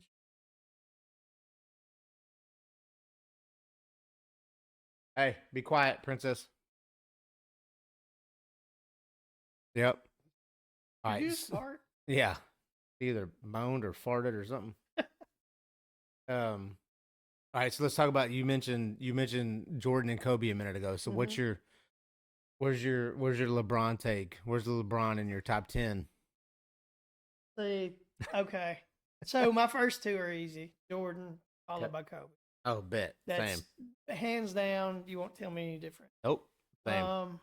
And the thing of it is too, and it's not about liking or not liking a player. Of course, I always loved Jordan, Yep. just because that's my fondest. To me, that was the best era of basketball. For sure. But that's just me Same. being a get off my lawn type dude. But like Kobe, I didn't watch a lot of Kobe. I watched it, but I went through a phase where I didn't really, like when I first started playing music and kind of concentrating on that. I didn't really mess with sports, Yeah. watch them. So I went a few years without that. Um, LeBron, I mean, he could be a third, I guess. I'm not like a lot of these people. I'm not a LeBron hater. I have a Yeah. lot of respect for LeBron, what he does for how he's handled himself outside of the sport. Oh yeah. You know, you can't. He's been married to the same woman. Yeah. You can't really dig up any dirt on him. Or it didn't come to light, but whatever. Yeah. But Either who way, cares? Yeah, it's either nobody's way, business. Uh, That's I my opinion. think a lot of people say, "Oh, you put LeBron in Jordan's era, he'd kill these people." No, he No, wouldn't, he wouldn't. because the way that they played ball back then with the Jordan rules and the way the bad boys of Detroit were, Yep. it's a different era. Hell, even Boston. You know what Yeah. I'm saying? Yeah. In playing modern Boston. basketball, I'll give LeBron his props. He's Yeah, probably yeah. and in longevity and the things he's accomplished. Yeah, and he carried the league for But 20 years. It's hard for me to put him above Larry Bird or a Shaq, or even Magic. Yeah. Not saying any of those three are better than him, but it's kind of like it almost goes back to like an art is subjective thing, where like if you're talking about basketball, I can tell you the greatest player of all time, in my opinion, is Michael Jordan. He did more for the sport than anybody. Yeah. He got people watching it. Yep. He accomplished things that Yep. a lot of people didn't. That being said, if you want to talk about best big man, obviously I'm going to pick Shaq. But does that mean I think Shaq's better than Jordan? No. Yeah. Yeah. But if you put Jordan in Shaq's position, Shaq's better. You know what I'm saying? So Yeah. it's I give you my top two all day. When it starts going three and further, I can just start naming players. It's Oh, kind of yeah. like naming your favorite hip hop MC. You know, Yeah. it's just like it's hard to do. Flavor Flav. Yeah. Definitely It's not it's Flav. very subjective, huh? Definitely not. No, I was just fucking with you. I mean, yeah. Those are all that dude. I'm telling you, that's what's so funny because I'm always like Jordan, Kobe. You're not gonna tell me any different. Well, people said, like somebody said this maybe last week, or it was Jamal talking about on the podcast. Yeah, who was supposed to be on? Jamal, he still got to come on. Yeah, he had something going on. Yeah, today yeah, to no come in. worries. We'll get him on.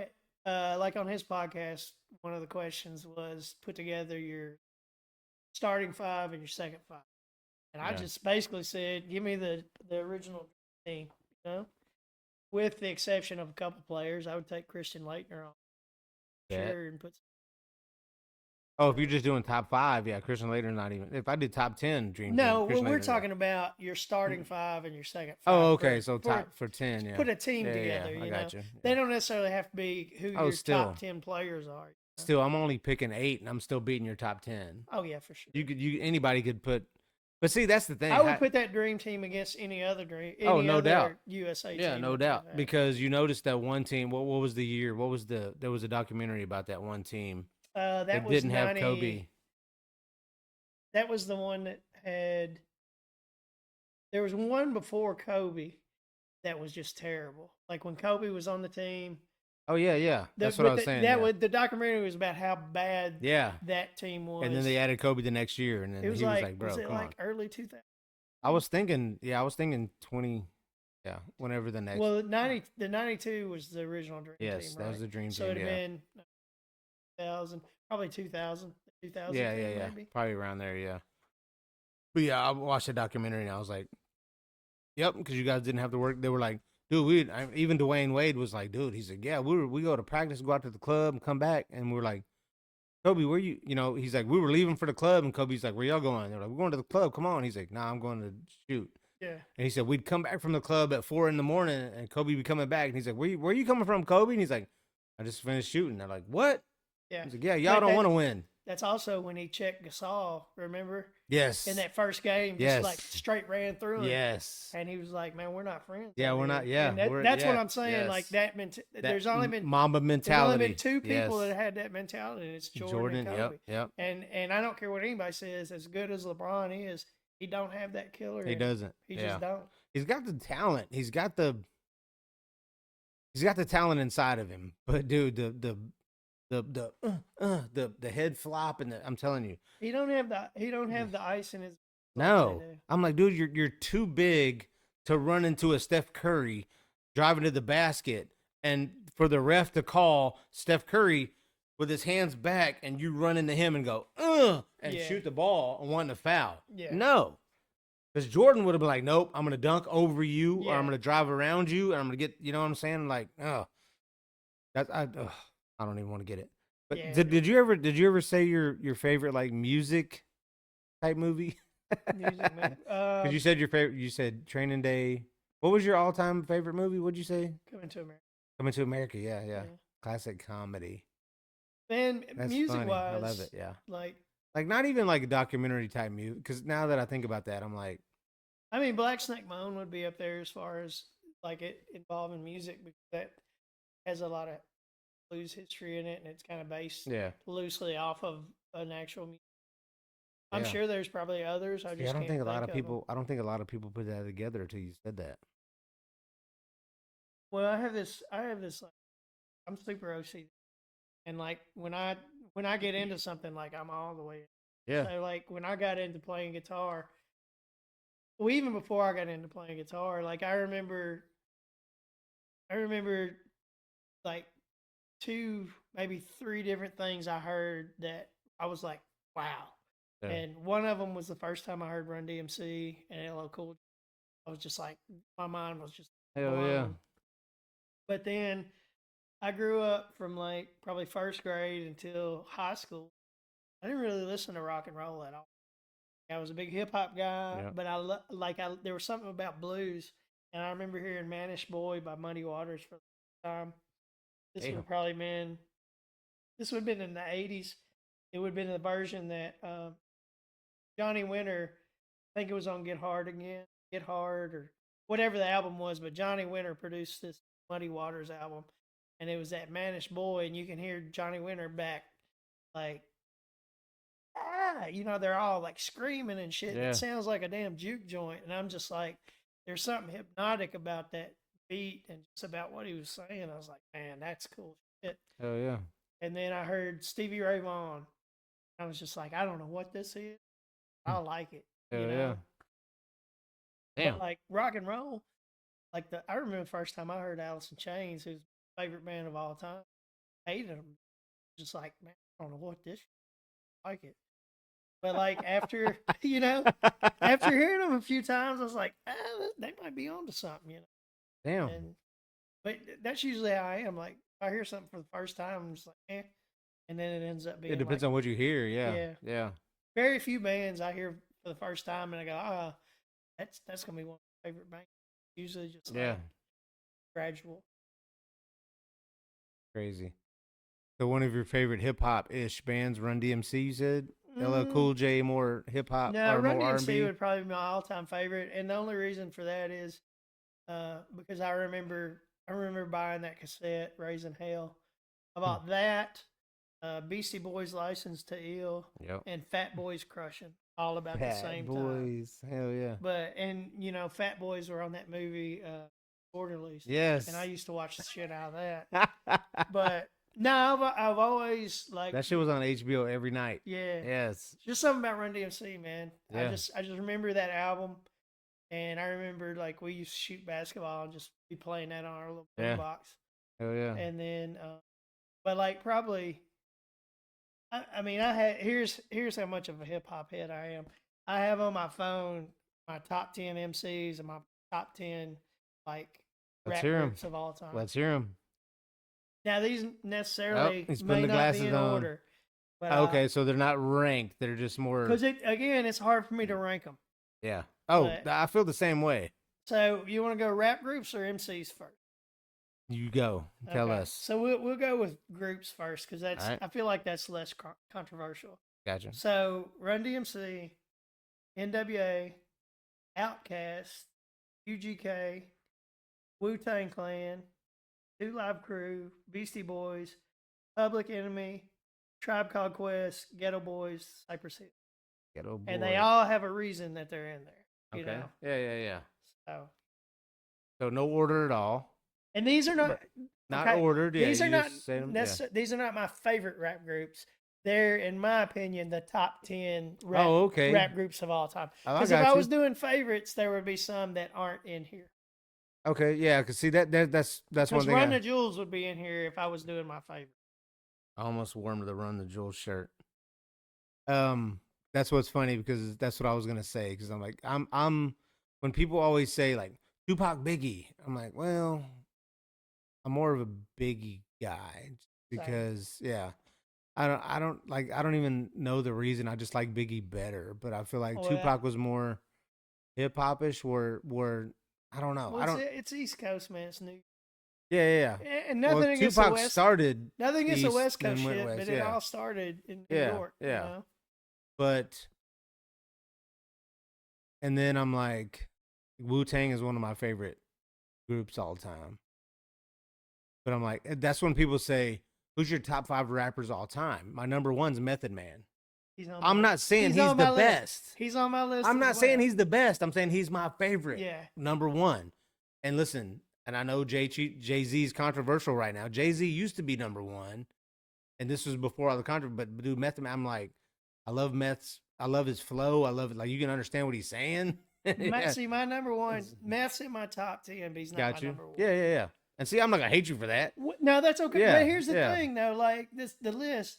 A lot of people are like, no. I'm like, I'm not saying he's my number one. Like, but see, that's where I'm torn because I'm like, just because he's my favorite, do I think he's my number one, or do I think he's the favorite or the best?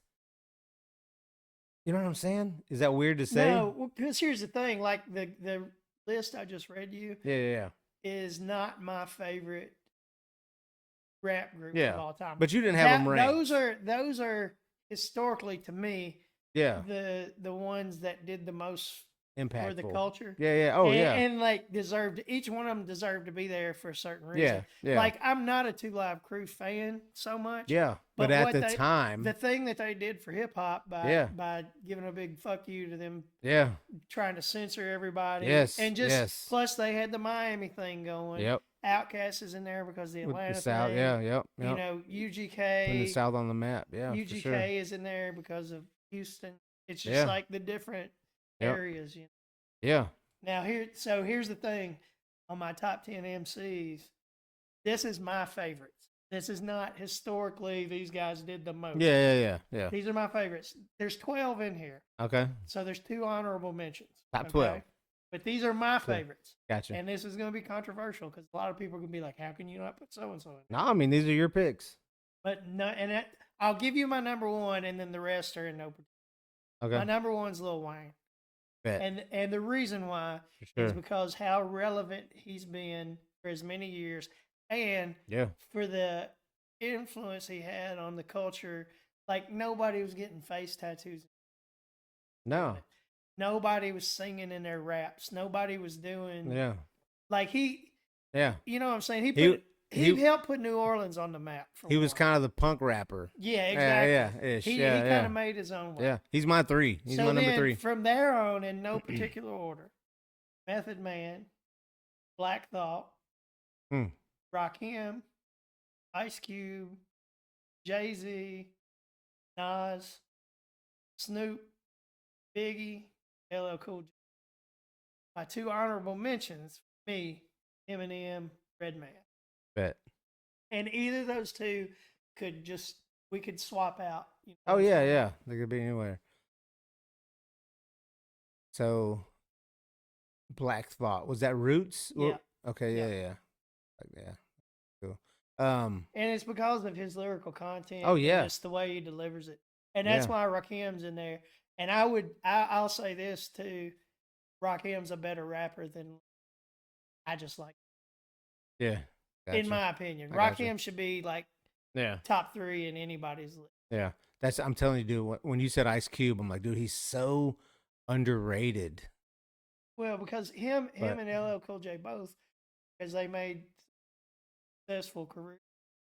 Doing acting. And listen, this is one of the things I always say about Ice Cube, and I always try to vouch this for Ice Cube because I'm like, it's even known in the NWA movie, the Straight Outta Compton movie, that he wasn't really a gangster, like what he saw. Yeah. And that's the artistic part of that, where he's like, I'm rapping about what I saw. Like he'll rap about. I feel like he kind of rapped as a character, which is a lot of rappers. Yeah, exactly. Yeah. There are some that live it and do it. And yes. You know, a lot of They don't make a it. lot of You know what I'm saying? Yeah, yeah, Nipsey Hussle, yeah, Young Dolph, people yeah. like that. A lot of You can people. rap about it all you want, but when you live it, that's a When you, different yeah, thing. it's just gonna catch up to you. Yeah, yeah. But so a lot of people always just like, why isn't Ice Cube up there with the? I'm like, well, because a lot of people, and I'm not saying I don't, because that motherfucker, he's in like The Predator is one of my favorite fucking Oh albums. yeah. You know what I'm saying? But I'm just like, yeah. So I've got Method Man, Jay-Z, then Lil Wayne. Ice Cube's definitely my top 10, but I can't because Killer Mike's one of. Because dude, how long really has Run the Jewels been around? They Killer came. Mike's been around for a Killer minute, Mike's but been out Run the since. I mean, Killer Jewels, Mike came out back when Outkast was yeah, popping around the because Atlanta, he was a member yeah, of the Dungeon family. But yeah, I feel like Run the Jewels were probably relevant whenever Bernie 2012 ish, Sanders ran. Bernie Sanders was one of the candidates. 2012, 26. I don't know how you're relevant. Oh, because Whenever, of that. Yeah, yeah, yeah, yeah. well, I got you. when it was Yes, Trump and yes. Hillary, because Killer Mike was 20. touring the country with Bernie, you know, Yeah. trying to talk him up. Yes. Which Bernie Sanders is the reason I kind of got into Killer Mike, just because Yeah. I really. So was that I know a lot of people are like, 2016? "Oh, you're not going to talk about the socialist shit." Yeah. Man, I just a lot of. Yeah. Here's the thing about somebody like Bernie Sanders. He's consistent. He's been saying the same shit since day Yeah. one. You Yeah. know, and I feel like he like actually believes what he's talking about. Yeah. You know, He's but not trying to feed you bullshit. But we're not talking about that. yeah, no Who's religion the or other? politics. Yeah. Shit. I'm trying to think. You said Ghetto Boys. Fuck. Well, I mean that's a use Yes. like them and UGK kind of. Yes. Him. Let's see. I'm trying to think. Houston. Mike Jones. Was Paul he Houston? Wall, Paul Wall. Yeah. Yeah. I remember that era. Yeah. Hell yeah. which I UGK. mean Yeah. Scarface, that's Ghetto Yeah. Boys. Scarface. Yeah. Ghetto Boys. Yeah. Yeah. Because whatever happened to Bushwick Bill? He He died. died. That's what I was Yeah. thinking. Yeah. Who was the other one? Oh, it was UGK, right? Scarface, No, No, UGK was Bun B and Scarface. Pimp, Right. which Pimp C died. Bun B's still around. But Ghetto Boys was Scarface, Bushwick Scarface, Bill, Bushwick and Bill, and I can't remember the other dude's name, but he started out as an actual amateur boxer. I watched a thing on him. yeah. Never can remember the name because he never really had a solo career. We always talk about this. Like we need a Jamie like Joe Rogan. Jamie, look that up. Yeah. See, Ghetto Boys. Always remember that. Ghetto Boys were trick or treat. Oh, The funniest thing about it, me and Jamal talk about this all the time. damn it, Jamal, where you at? The biggest lie about that song, My Mind's Playing Tricks on Willie Me. D. Yeah, Willie D. Willie D. Yeah. The biggest lie about that whole song is when Bushwick Bill. Oh, he's still alive though. He said he stood about 6 or 7 feet, and then he said I swung and hit him in his mouth. Yeah. And we're like, no. Me and Jamal, every time we're listening to that No song, we're way. like, we look at each other and go, no, you didn't. Nah. No, you didn't. But you should have known it was a dream then. Yeah. Yeah. Lying ass. Oh, that's so funny. But That's so here's the classic. weird thing about that, like as far as hip hop, because I always grew up a big hip hop head. Didn't get into like rock and roll music like when the whole grunge thing broke. But like I can sit here and tell you my top 10 of those super easy. But like if you ask me to name my top 10 rock bands or my top 10 guitar players, man, that would be Yeah. you know. I mean, I could give you 10 real quick, but I couldn't be like, oh, it's Yeah. my Try absolute. to rank them. Yeah. Yeah, because that's tough, man. Because even with the guitarists I know just from playing in rock bands, like right off the bat, I'm like Tom Morello, but I'm a big Rage fan. But then I'm like also like who else? See, look the Bud Lights are getting to me. I would And I'm have to like, say like guitar players. I know Morello's probably not even in your top He's 10. not. That's what I'm saying. He's 'Cause not, you're a but blues guy. But I respect what he did. Like he's brought something to guitar that he has his own style. Nobody can copy him. Yeah. But like mine would probably be my all-time number one would probably be Buddy Guy, but then it would be Jerry Cantrell, Alice in Damn. Chains. And because that's like he's the Yeah. one that got me into like I love Buddy Guy just because. Yeah. Yeah. And because without him, there would be no Hendrix, be no Jerry Cantrell. Yeah. But then I would probably say My third guy is Dave Angstrom. When I say that, people do, and he's from Glasgow. But Superfuzz, Oh. they were kind of a big deal I was in the trying to say who without late '90s, early 2000s. Like they were based out of Lexington at the time, but man, they just like when I started playing in a band, and like I remember the first time I saw Superfuzz, I saw Dave Angstrom play. Well, it was the second time I saw him. First time I didn't know what I was watching because high school wasn't into that kind of music, and I just kind of saw a couple. But I went and saw Superfuzz open up for Days of the at the Toy Tiger. Damn. Well, yeah, Shout out. yeah. This was this Damn. was like this would have been 98, 97, Damn. 98. And I remember Superfuzz opened I for wasn't even old enough to get into Toy Yeah. Tiger then. dude. It was such a great show. But I remember bet. David Angstrom coming out and hit his first lick on a guitar and like bad man. Hell I'm yeah. just like, man, I don't know what this guy's doing. Yeah. But I want to do that. Yeah. That was the first time I said I want to do that. And so this would have had to been this would have been earlier than that. Wasn't this would have been 94. This would have been 94, Damn. 94, 95. Damn. Whenever, well, it could have been. I could have been playing by then, but sure. You still trying? I'm pretty sure this is 94. You still trying to 95. hoop? Yeah, really, I was. Yeah. I was sucking at it, but I was still doing it. Shit. I gave up the hoop dreams by then. I was about jobs and shit. And Yeah. money. Hell yeah. Damn. Yeah. That's crazy to think. Shit, I wasn't even in Kentucky yet. And I think of, I'm still of the age when I hear like 70s. Oh, Yeah. nah, that's not Nope. true, man. Nope. 30 years ago was the 90s, dude. Same. That's damn.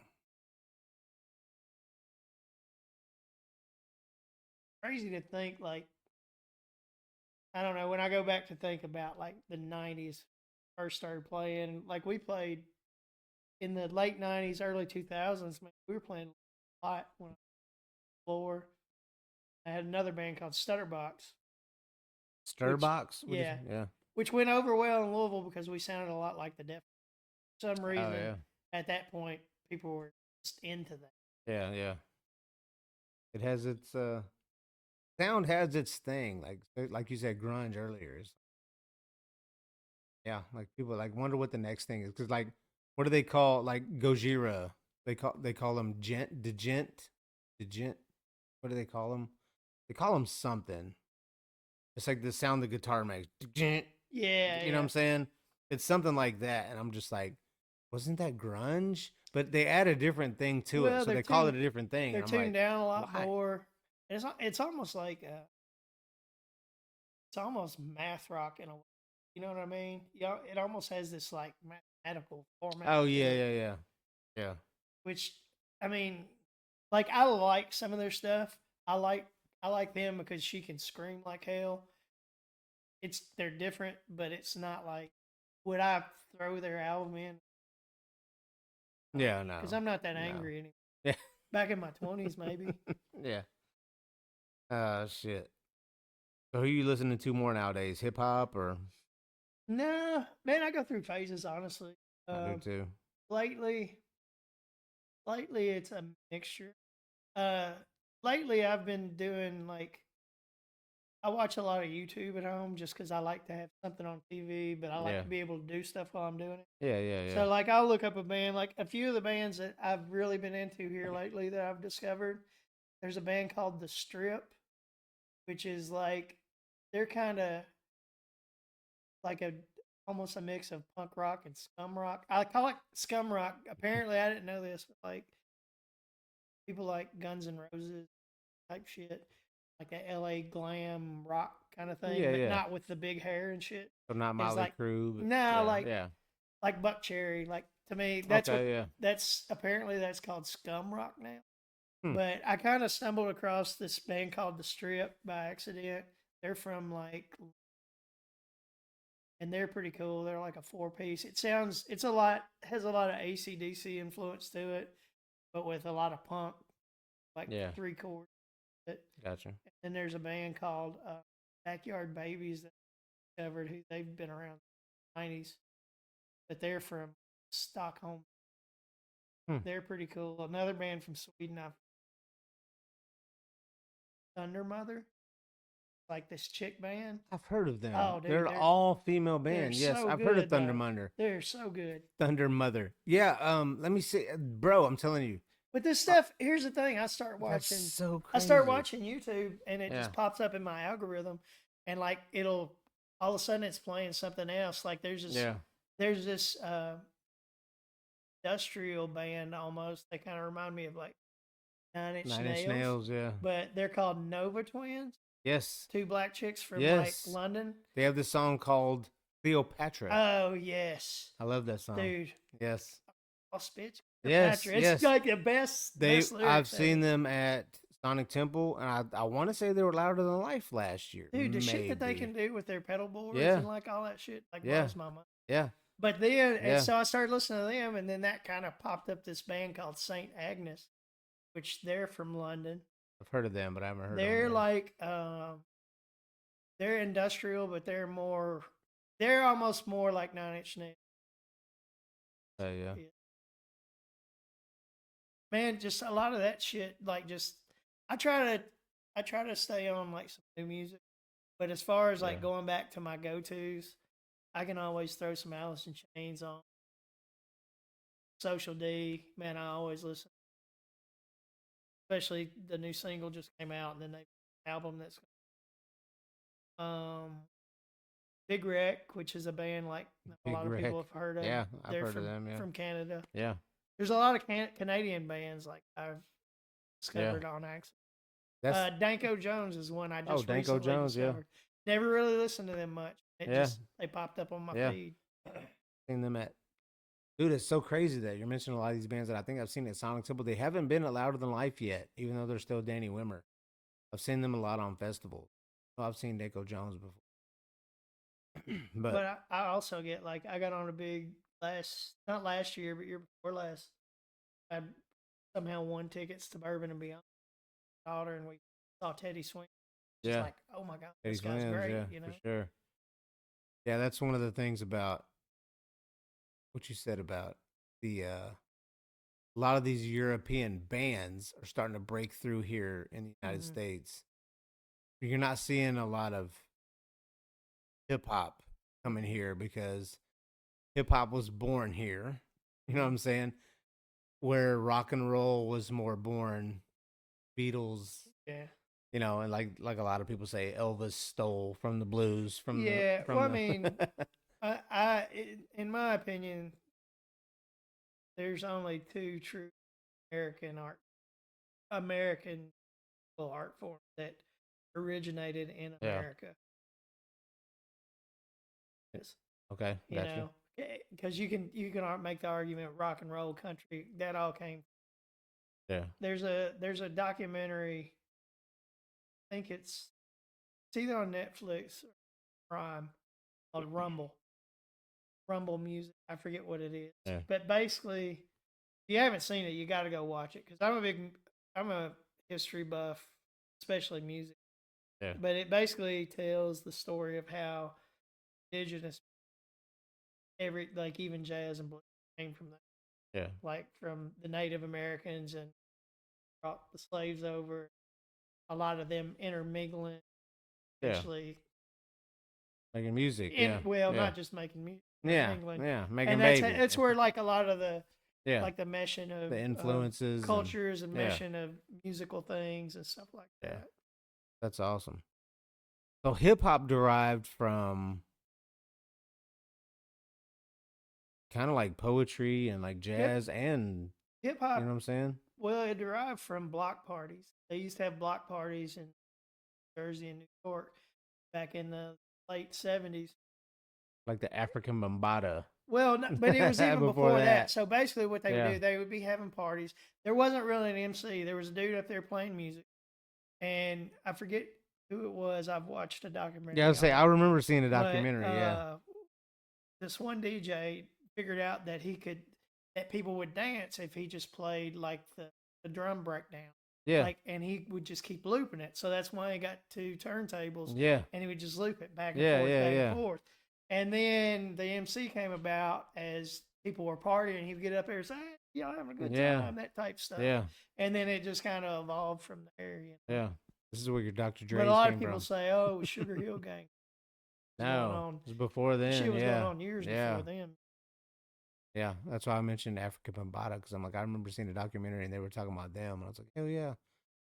But see, Yeah. like the original, like him and a lot of the original, like the Fury 5 and Melly Yeah. Mel and all them, they started out like they looked like rock stars the way they Yeah. dressed because they were taking their stuff. That's from, what like, I talked about Dr. George Dre, whatever Clinton Dr. and Dre and them Parliament was. Funkadelic Yes, and stuff. yes, They were trying to look like those guys. yes. And that's why, like, to me, Run DMC plays such a huge important role because these were the first guys who dressed like people on And the street, switch, yeah. wearing Adidas and, Yeah. and jean jackets, black Yeah. pants, and leather hats and shit. you Yeah. know?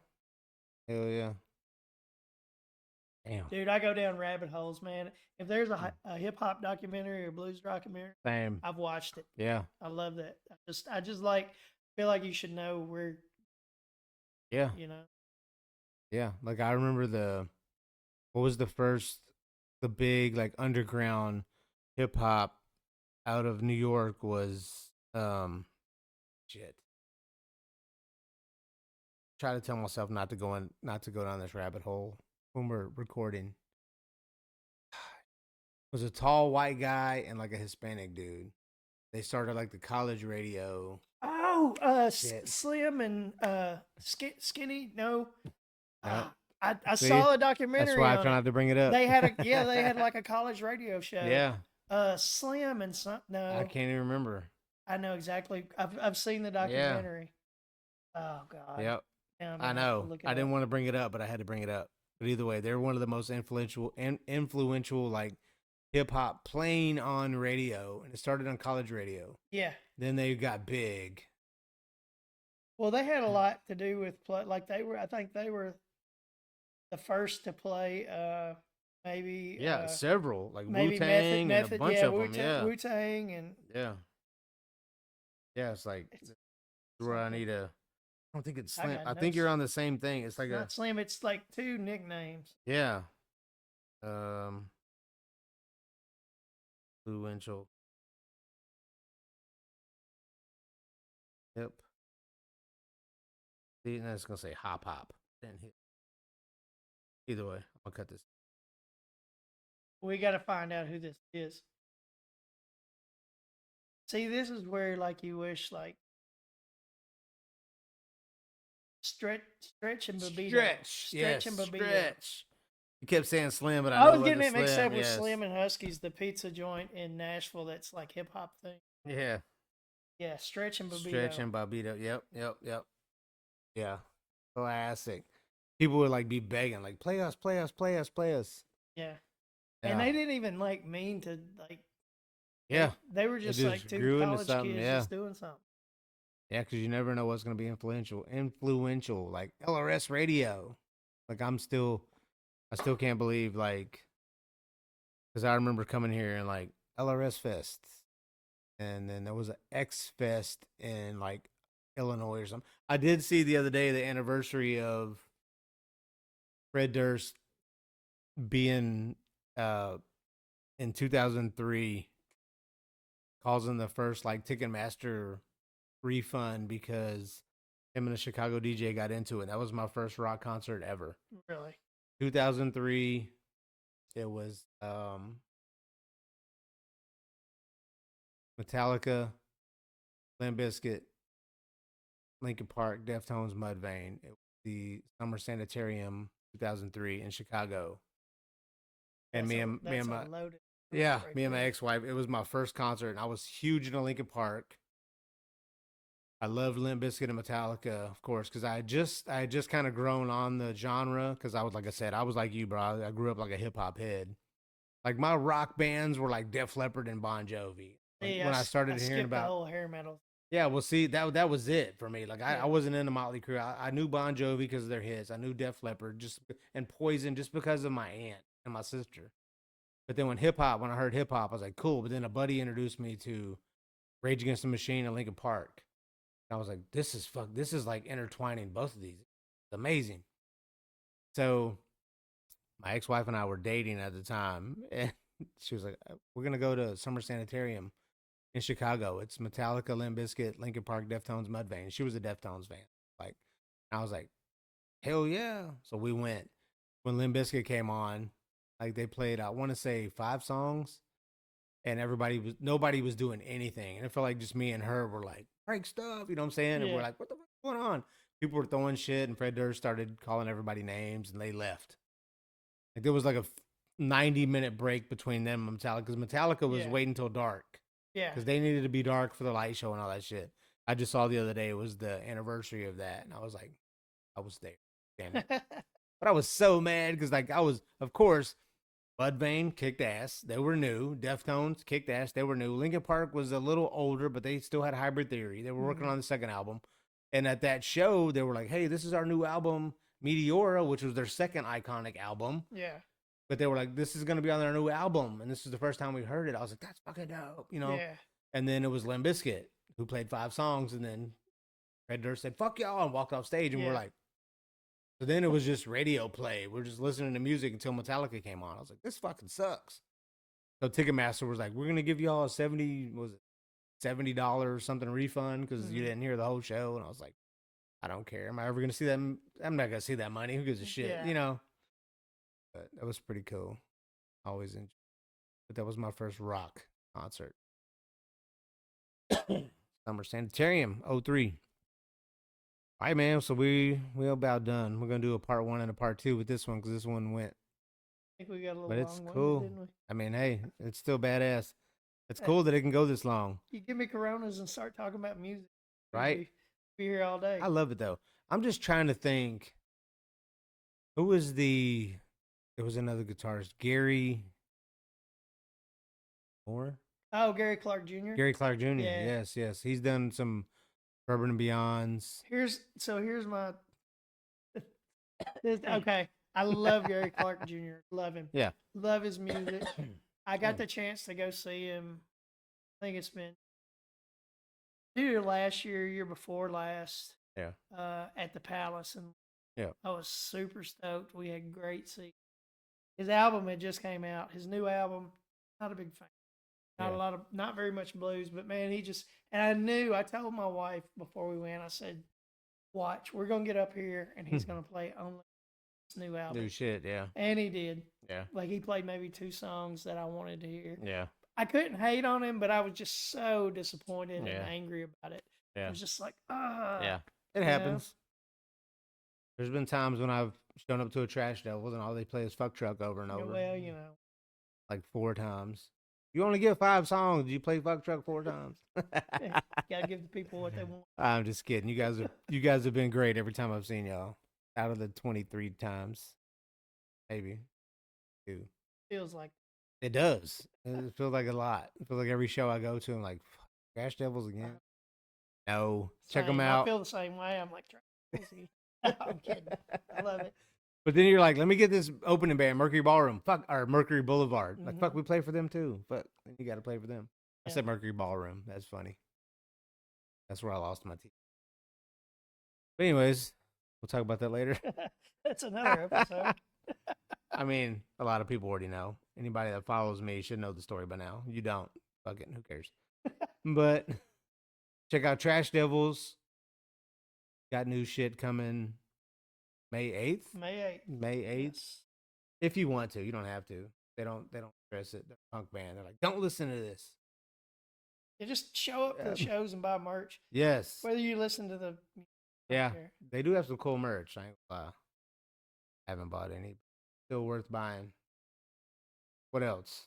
Mercury Boulevard. Y'all got a show coming up at Mercury Boulevard, yeah, Mercury right? Boulevard. We play AJ's the 27th of this month. I will not be there because we'll be at Lynn Family Stadium kicking off UFL. Over Kings Kenny J and myself will be calling play-by-play and color commentary for the Kings. Sure not. Yeah, no, please turn in because I'll be like, Wade England with the catch. He fumbled because he can't handle the ball. I will have to say this: you told a lie at the Super Bowl thing, I lie a or lot. maybe you stretched the truth.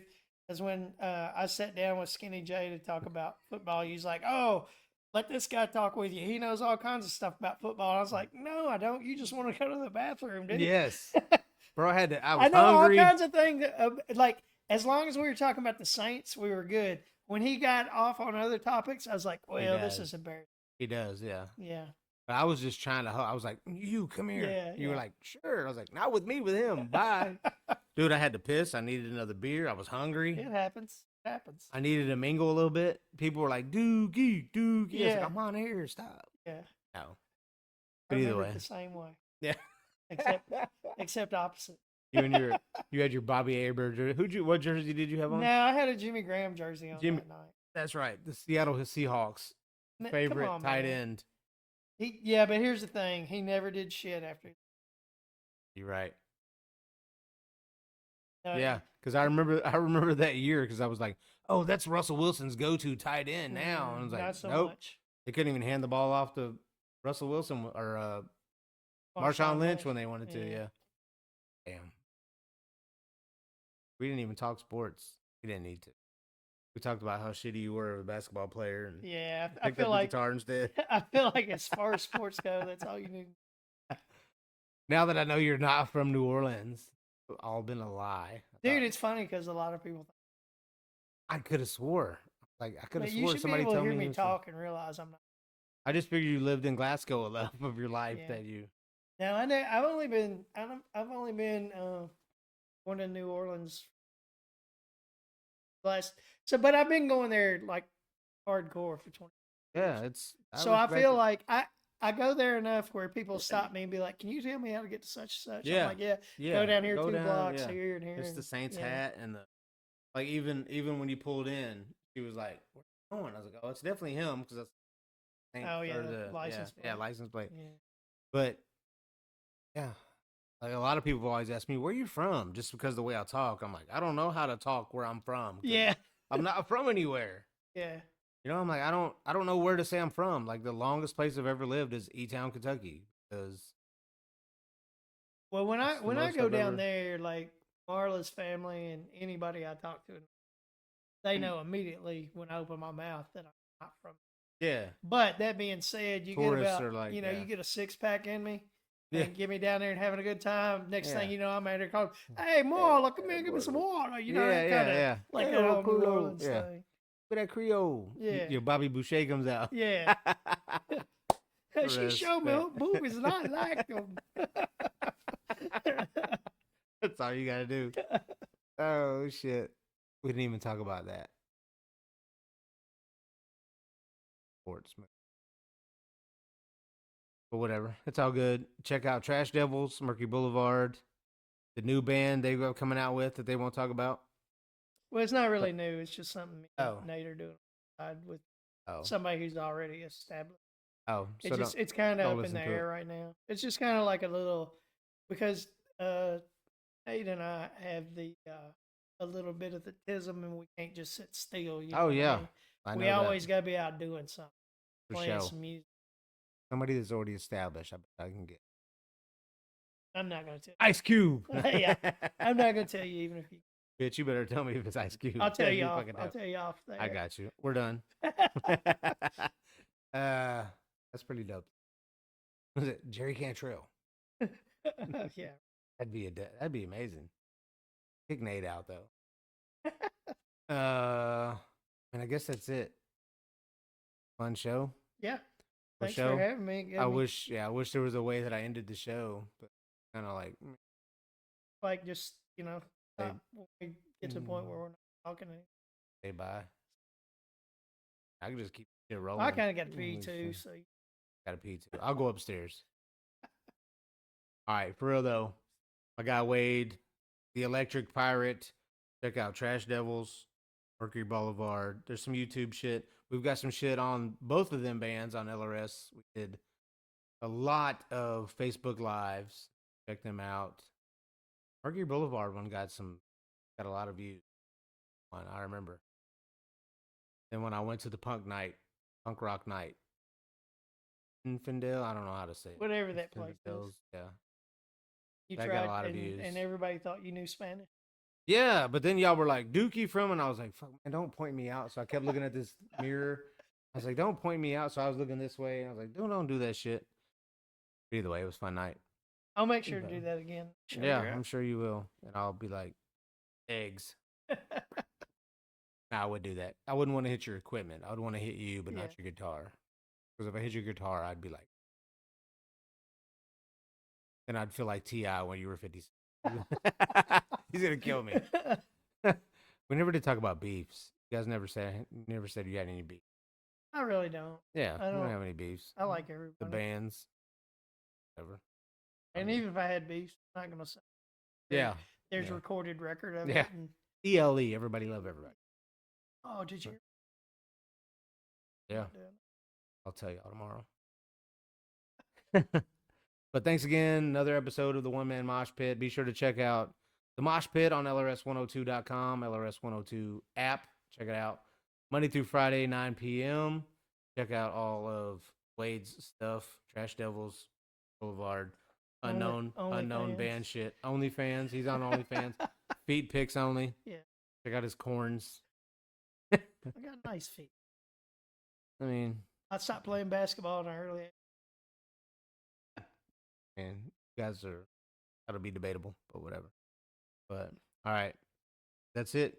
Any other thing? You good? We good? I'm good. We good. Enjoy the Coronas. Enjoy a few more Bud Lights. Hang out a little bit off air, but everybody be good, be nice, be safe. Peace.